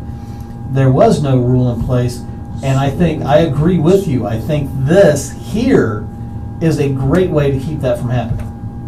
From them running, as you call it, amok. Amok, yeah. Amok. In the future, they'll just call this being Terrell. Yeah. So any player who decides to do this in the future, if this doesn't pass, we'll just call them Terrell. And they'll probably be wide receivers because those guys are divas, let's be honest. So we're not going to call a child throwing a fit in the grocery store. We're just going to say it's a Terrell. It's Terrell. Well, I don't know if I'm going to go that far with this, but I can see your point, Diamondback. Absolutely. So next time I'm walking through a grocery store or I'm at a restaurant enjoying dinner with my fabulous girlfriend, Carrie, if we're enjoying dinner and some baby starts crying over in the corner, I can go, must be Terrell. There you go. So that's pretty awesome. I like that. So Diamondback has coined a new phrase for society, and that is that anytime you see someone throwing a temper tantrum, they're throwing a Terrell. I'm not thinking we should call the rants Terrells. No, our rants are just rants. Our rants are rants, and they're fun, and it's a good time. I had a hard time coming up with the topic this week until I saw that come out. And on the other side of this, when I was listening to Colin Cowherd the other day, who how did he chime in on this? I'm curious. He said the Hall of Fame is being petty and trying to make things stay their way. They're being petty. They're being petty. The king of petty just said they were being petty. Ooh, I like that. Calling out. calling out. Say that 5 times really fast. So, but yeah, I mean, I'm not a big fan of Colin Cowherd. I'll be honest. I've said that before. I like him. I don't like him. I think his opinions suck most of the time. I disagree with him. I yell at my radio all the time when he's on. But then again, I think he does that to be controversial, so people will call in. Yeah. It got his name out there. It worked for him. It did. I'll give him that. I have to say, when he was with ESPN, I was a member of the herd. I would listen to him all day. Really? And pretty much until 97.1 would kick him off, because he wouldn't get to finish his. He'd only be on for 2 hours, but he was on ESPN for 3. Yeah. So I mean, that's the thing right there. I'm not a big fan of his, but he does have some interesting opinions. It has been interesting to listen to national radio as far as the Urban Meyer thing is concerned, and the difference between that and the local stuff, as far as that goes. But, well, folks, that was my rant. That was the Iconic Drew rant. I'm going to try to do better next week, because this was one of those where I was like, it's topical because we talked about it last week. I can see the other, like I've always said, folks, when it comes to rants or opinions, I can see both sides of an opinion. I agree with what I'm saying, but I think that, I know I can see both sides of every opinion that's out there as far as that goes. In most cases, not all social issues, obviously, we're not going down that road. But just talking about sports.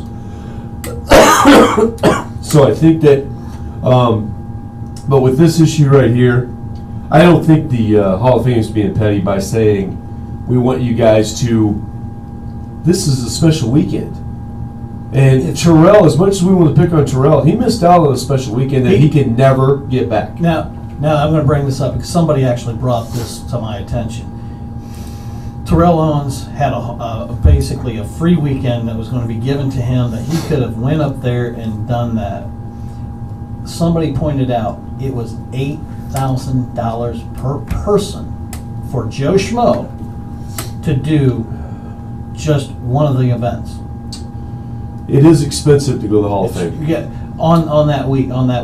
Yeah. You know. Not during normal time. Yeah, But it's like $25 to get in and go just tour the Hall of Fame, which I had to look up because Killer's coming down to do Killer's that. coming down to do that, and it's going to be an awesome time. one of our 2 callers tonight, Killer and Todd. Killer, It's a pretty good combination. Hashtag Save the Crew. 614-781-0754 is the number we're at. Anybody else want to call in and chime on anything we've talked about? When we get back from this break, we're going to wrap up the NFC. We're going to talk about the NFC West, give our top 4 teams for that division, The NFC and East. give our playoff predictions, our top 6 teams, not in order, but our 6 teams coming out of that. So here we go. Time for some commercials. So you're tired of the same old for subs? Go try Cosmic He Subs. catches his Cosmic breath Subs. here. Cosmic That or he Subs. dies. Made on whatever type of Guys, does it become my show? You've got Italian, ham and cheese, steak, and of course the famous BLT, among numerous other He's gonna options. take a dirt nap. This is the iconic Drew Man. Whenever I want to sub, I go to Cosmic Anyways, Subs. once again, I mean, I'm old. I ain't that old. hashtag Save the Crew 614-781-0754. On today's for the weekend, buy 1 sub at full price, second half price. No, we're not. So I'm going to take a dirt nap, huh? The heck is that, Diamondback? I'm just- Sitting here you're- mocking me because you're- I'm over here coughing. You're over there I dying. freaking man. have allergies, man. The doctor said I'm not sick. It's just allergies. You're over So there you're dying. sitting there talking about me taking a dirt nap. That's not very nice. Just And I'm the talking- one that's just talking supposed to be about mean. baseball. I'm the one that's mean to you, from what I've heard. I'm just sitting there. I'm just talking to my Facebook people. So I mean, but I can hear you as far as that's concerned. Well, you're Diamondback. across What are you the table. crazy? So course I'm you across can. the table. Good for me. I'm across the freaking table, sitting there talking about dirt nap, talking about who's going to be your co-host when you take over. And Reflex says it is my show if you die over there during the show. Well, Reflex is right. If I do die during the show, well, first of all, that's a lot of paperwork for WTMH. We haven't given them a shout out tonight, folks. WTMHradio.com. That's a good place to watch the show. Listen to the To show. the show. You listen to the show there. You can watch the show on YouTube. WTMH YouTube channel, Yeah. as well as LMS.Diamondback. Welcome back to the Hey, I'm happy I got that work. Listen to us live at WTMHradio.com. Watch us on Facebook and YouTube. All right, everybody, welcome back to the Ferocious Money Productions of the iconic Drew and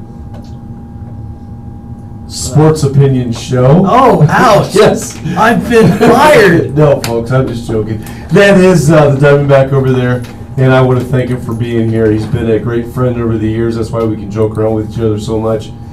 We've known each other for over 20 years, and that's a long time, longer than some of you have been alive out there. So, but Diamondback and I have been friends forever, it seems like. 1996, I do believe. Gee, many crickets, and 22 basically years. the comment was, nothing to see here, move on. Yes. So I'm going to tell that story right now, Diamondback. No, you're not. Why? No, you're not. Well, I'm not going to name names. All right. I won't name names. Laura's listening. I'm not naming names. So, okay. Diamondback has requested that I not mention this story. Well, basically, I mean, I don't have to go into detail what you were doing in the truck. All I have to say is that I was a security guard Yes. at BMW Financial. Yes. You were on the cleaning crew, was on same the cleaning. location. This is Yep. where we met. And I walked past his truck, like any good security guard would do, to see what's going on. And he said, nothing to see here, move on. Those were his first words to me. I almost didn't let him in the building when he came back up to the building. So if it would have been for his friend Bob being with him, I probably wouldn't have let him in the building that night. Because I was like, really? Mr. Cleaning Crew going to call me out? I'm a security guard. Crying out loud. If I'll say stop, if you don't, I'll say it again. If you, Stop or I'll say stop again. yeah, halt, or I'll say halt again. Or worst case scenario, I'll actually write it down on my pad. Ooh. He said this. I think that did go to a report that night, by the way, because it had to. So it went on my report that night. Yeah, 12:52 a.m. Actually, that was 11 because you came in at 11. Anyways, it doesn't matter what time it was. My report was in 12:52. 12:52, you sure? 13:52. Anyway, because everything was in military time. So it was double Don't 0:52. even, yeah, I know. Don't even correct me. It's been years since I've done military time. 00:52. But okay, anyway, we're killing time because we have to talk about now about the NFC West. Like you hear that? Killing time. Which this is what the pros do. They kill time. Just talk about stuff, and that's what we just did.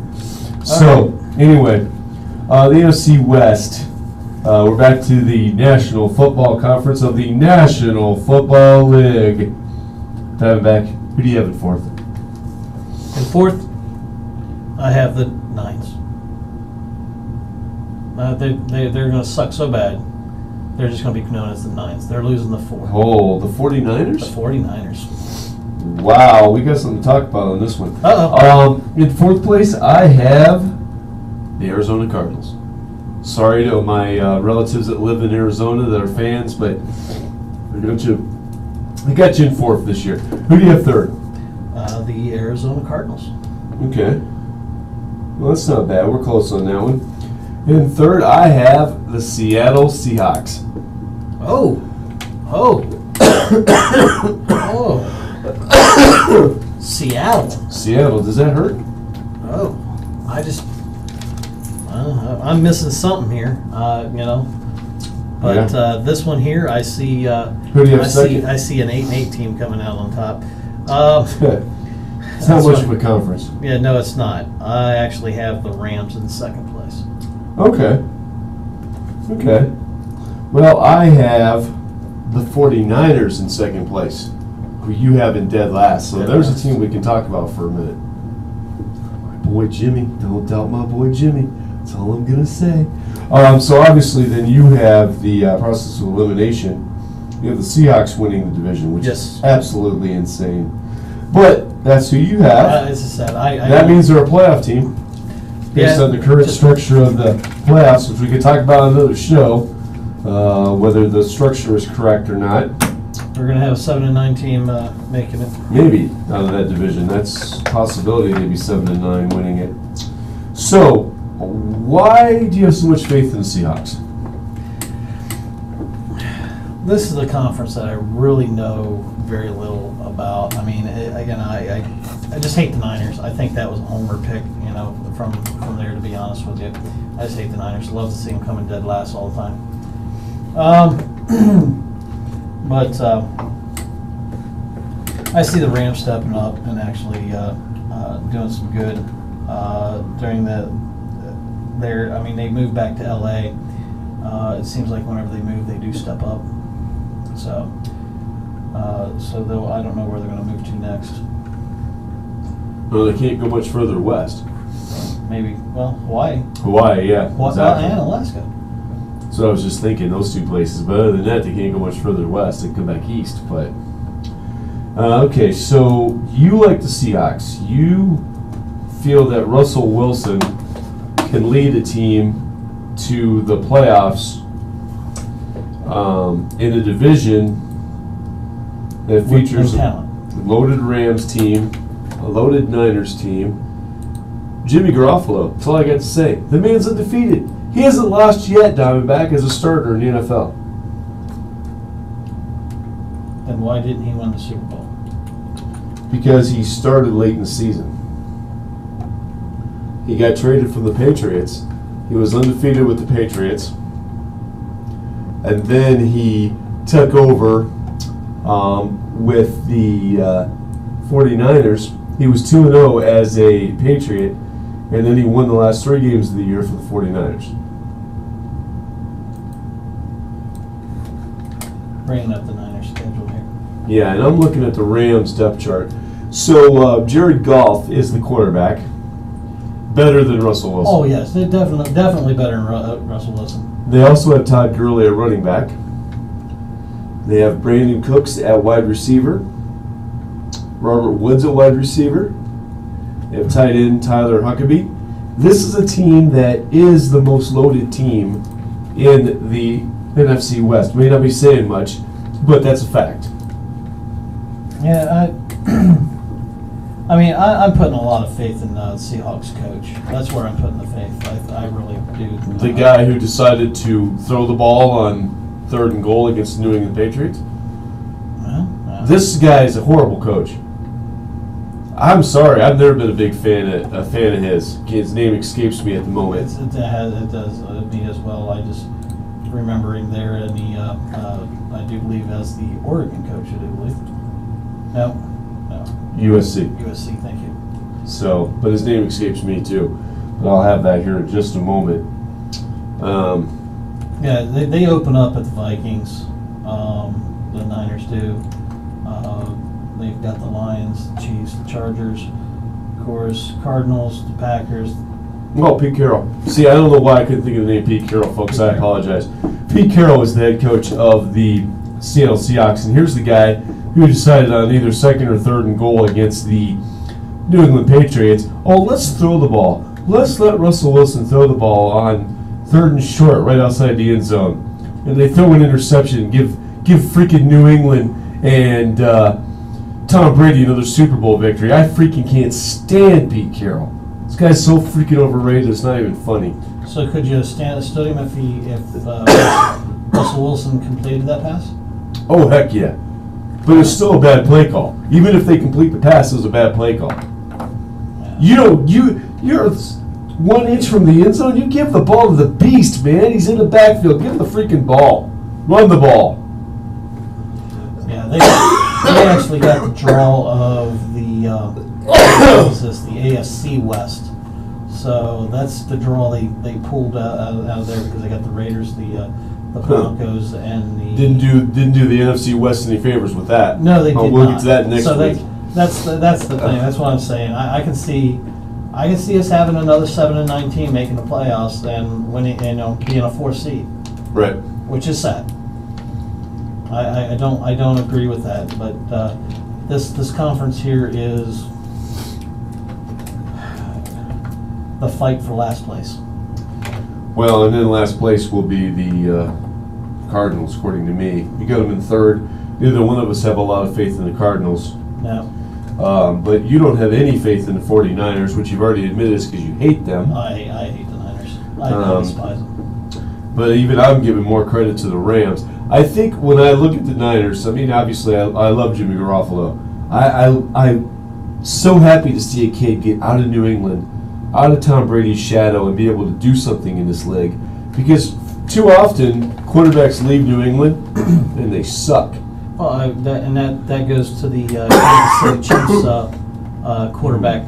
Helped me out because he left there after having an excellent season in New England, and that actually says something to me that New England can sit there and put their backup quarterback when Tom Brady gets hurt, and they can lead that team as well. So that gives some big time props to the team themselves and an office staff as well as a head coach that can keep them together, keep that nucleus together like that. So looking at the rest of the 49ers talent here, they have wide receiver Pierre Garçon.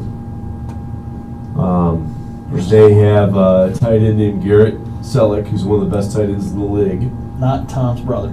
They have Marquise Goodwin at wide receiver as well. So this is much more talent than the Seahawks have, as far as that's concerned. So you basically are giving the Seahawks the division based on Pete Carroll and your hatred of the 49ers. True, yeah, true. And that is no reason to. You got to do this on evidence. You have no evidence at all, Diamondback. You're basically just. You're agreeing with me that this division sucks. Well, I agree the division sucks. But while the division sucks, the 2 teams with the best talent are the 2 that I put in 1st and 2nd, the Rams and 49ers. Now, I'm not going to give too much away right now, but do you think I put the 49ers in the playoffs? Even though I got them finished in 2nd in this division? Probably the answer is hell no. So, now it is time to talk about that. Diamondback, in no particular order. No. Okay? Not ranking them, not saying that you think these that they're going. This is not seeded 1 through 6 at this point. No. Obviously, you have the Eagles Eagles, in. You have the Saints in. Saints. You have the Vikings in. Yes. And Pete Carroll have the Seahawks in. Now, what are your other two teams? The other two teams is going to be the Rams. I don't know what I wrote down. I really don't know why I wrote them down. Give me 1 second. Okay, you said the Rams. No, don't write down the Rams because that's going to be a losing division. I do not know why I wrote that down there. This is live radio, folks. I know this is live radio, and we will go ahead and change that team to the Green Bay Packers, Okay. and I will put my beloved Falcons in there because I did not have the Falcons in there. They did not win their division, right? According to you. According to me, they didn't win their division. Okay. So my division winners are the Eagles, the Saints, the Packers, and the Rams. My other two teams, I'll say this one first, because I'm looking at you, Falcons. And I think the Falcons come in second place in that division by a game. It might even be a tie. It might even be a tie, and tiebreakers decide the Saints win the division. That's how close those two teams are. In my opinion, those are... and you don't want to play either one of them in the playoffs. No, I not really. Not at home. And also, the killer, this is for you. You had no faith in your Cowboys. I have them in the playoffs. So my 6 teams, Eagles, Saints, Packers, Rams, Falcons, Cowboys, Diamondbacks teams, Eagles, Saints, Vikings, Seahawks, Packers, Falcons. So we have a few in common here. Obviously, we're going to have that. We both got the Falcons in. I got the Cowboys in. You don't. You got the Vikings in. I don't.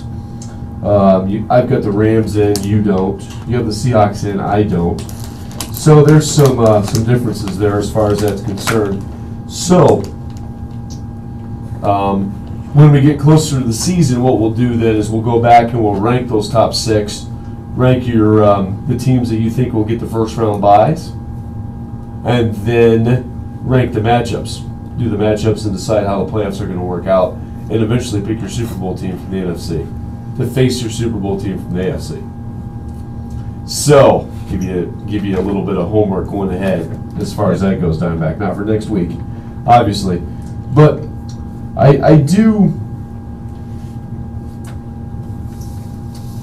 like that we both got the Packers, Eagles, and Cowboys Packers, Eagles, and Falcons in the playoffs. Those 3 teams we have in common, all going to the playoffs, which I think that's probably what, that's kind of the way I see that falling through. Yeah, it looks like I was trying to make a note, and I think I was trying to switch, in my thought process, I think I was trying to switch the Rams and the Seahawks around. Yeah. I'll tell you what, I just read you the Rams roster. The other teams in this league are going to be happy if the Rams don't make the playoffs. So I think that's why I had the Rams written down in this. I mean, if I was a Falcons fan or a Packers fan, and you told me the Rams weren't going to make the playoffs, I'd be like, yes, good news. Because the Rams are a dangerous out if they make the playoffs. You got Todd Gurley. You got Jared Goff. You got these wide receivers I was just talking about. Yeah. Brandon Cooks. This team is loaded in a division that sucks. In a division that we both admitted sucks. This team is loaded. And yet, you have them in second. But I have them in second. And as I said, I think that's what my note, that's why the Rams was there. Because I actually had them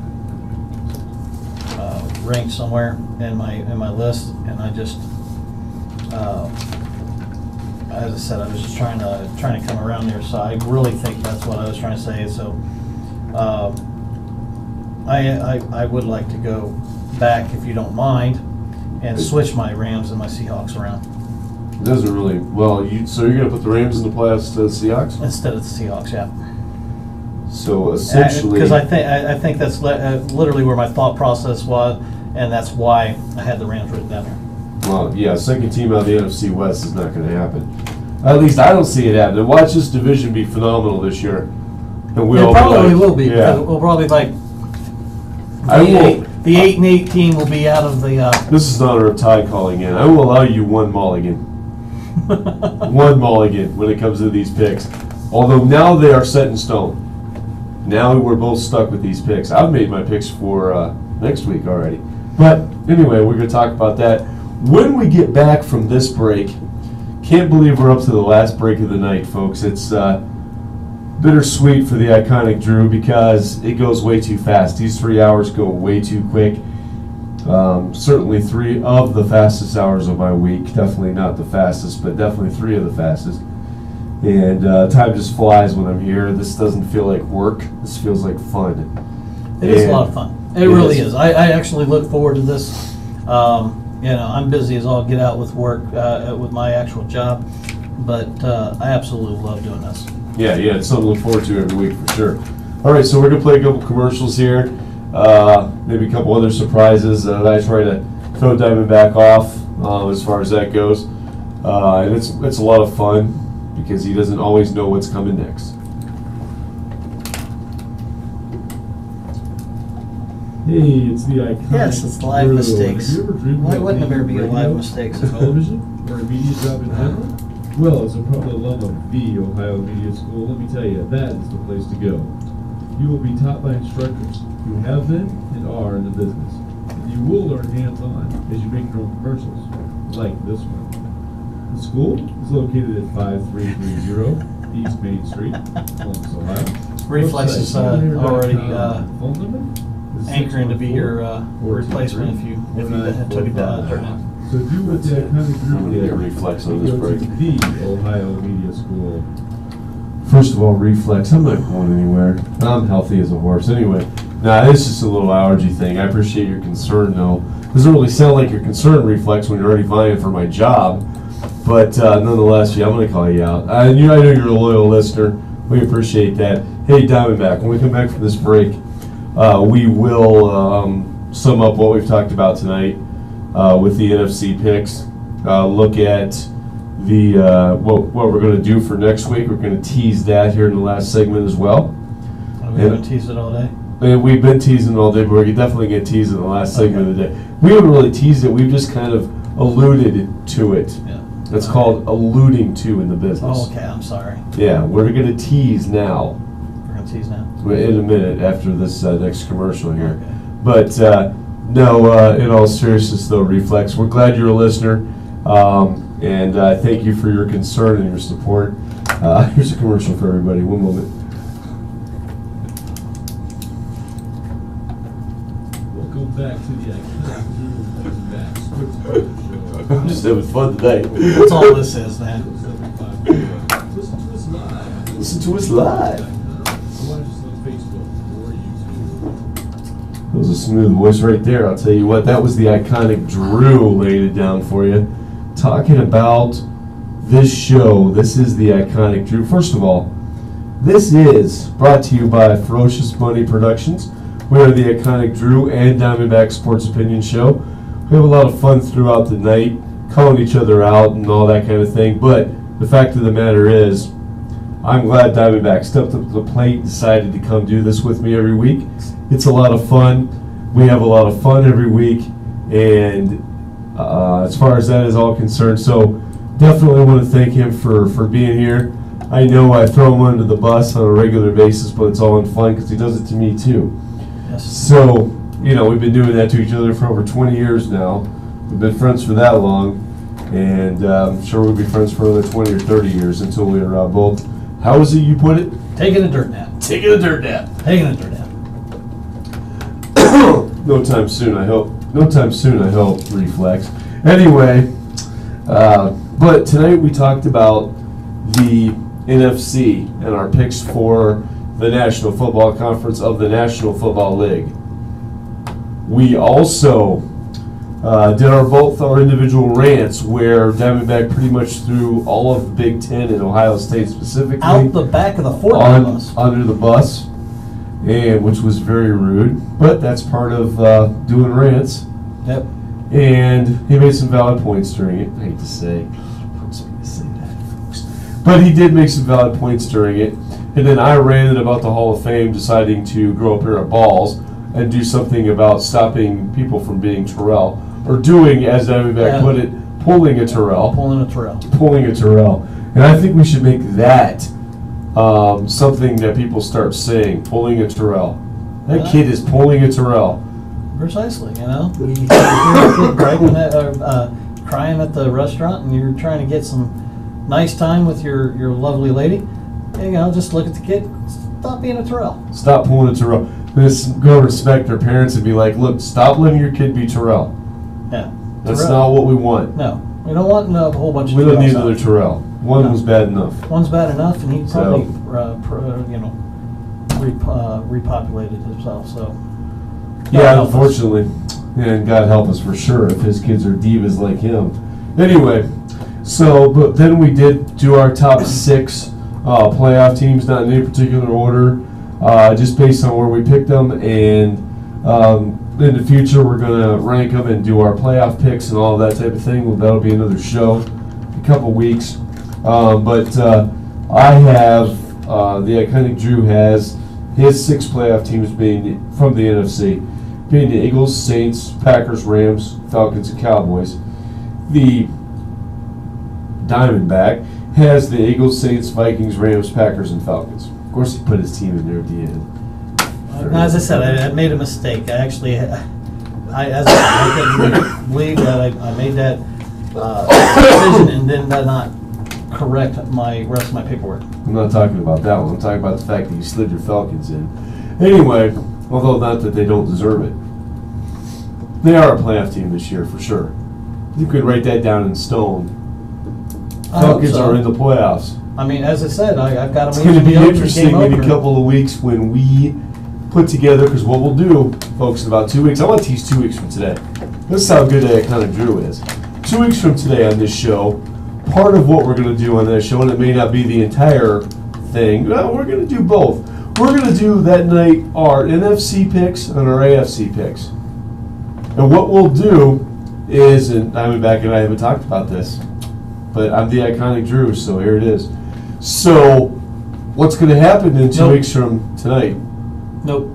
Yes. Nope. 2 weeks from tonight, we are going to go through and do our playoff picks for the NFC and our playoff picks for the AFC, which will then lead to the Super Bowl matchup. And in the next to last segment of that night, we will pick our Super Bowl winner for this year, for this upcoming season. And what that does is that clears some time for other topics that we want to talk about before football gets started that we've already talked about, Diamondback. All right. So things like the top 4 teams in college football, playoff setups for both the NFL and college football, which is better. Things like that. And also, folks, we will both have a rant next week. Diamondback is now committed to it. That rant was good, and now he will rant every week. He'll rant around 8:45. I will rant around 9:10, 9:05, somewhere in that area. Next week, we've already alluded to this, but next week we will go through and do our AFC, the American Football Conference, predictions. I may exclude myself from the AFC North. I haven't decided yet, because it's probably fairly obvious who I'm picking to win it. But The Ravens? right, absolutely Okay. not. So anyway, but I just might pick the Ravens just to make you mad. that won't make me mad. That'll make you stupid. So, Touche. touche, yes sir. I do think that may be the easiest division to call, and that's all I'm going to say at this point. It might be. It really might be. I'm gonna look Big forward Cass, to it. if you're out there, you'll want to join in next week, because next week we're talking about our favorite conference, the AFC North, one of those conferences, and your team will be talked about, the Cincinnati Bengals. And Cincinnati Fumbles? Cincinnati Fumbles, I like that one. The Cincinnati Fumbles. Who's going to like that one? Folks, we are at Hashtag Save the Crew, 614-781-0754. And even though we're wrapping up, we technically have 1 minute left on the air. Sometimes we go over, and we're okay with that. Go ahead and give us a call. If somebody calls in right now, we're obviously going to take the call and let them talk about whatever topic they want to talk about that we've covered tonight. And that way, we can weigh in on that. We did talk about the Urban Meyer situation in Ohio State. Yep, had Todd call in and weigh in on it.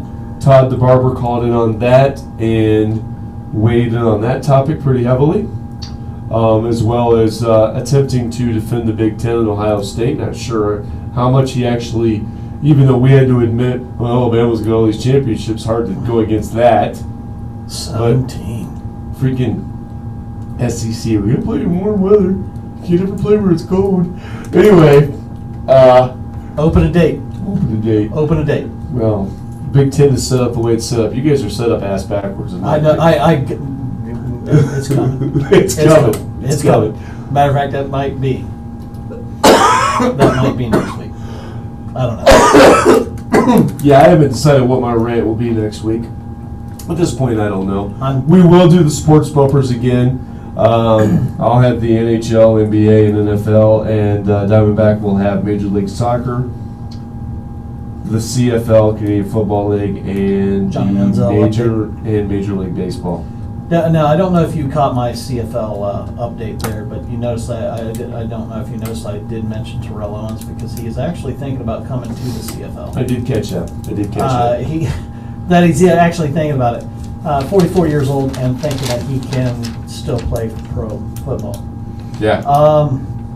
With that being said, I did want to mention or ask you what you thought about doing a DraftKings with me this coming year and actually going against. I mean, it only costs $1 a week is the way I look at it, where we pick a group to join, we pick our team, and we see how we fare against these people and against each other.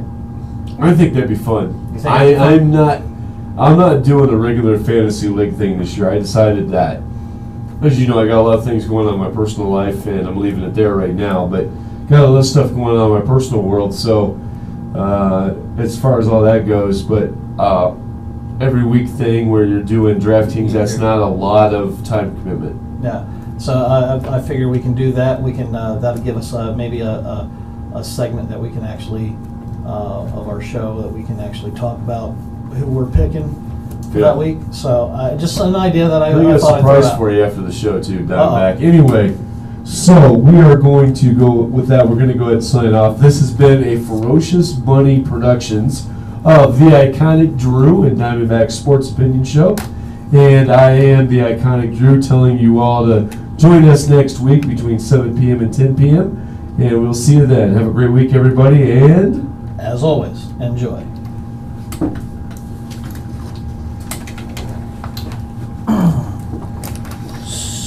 And we're going to stop the broadcast now. Boom.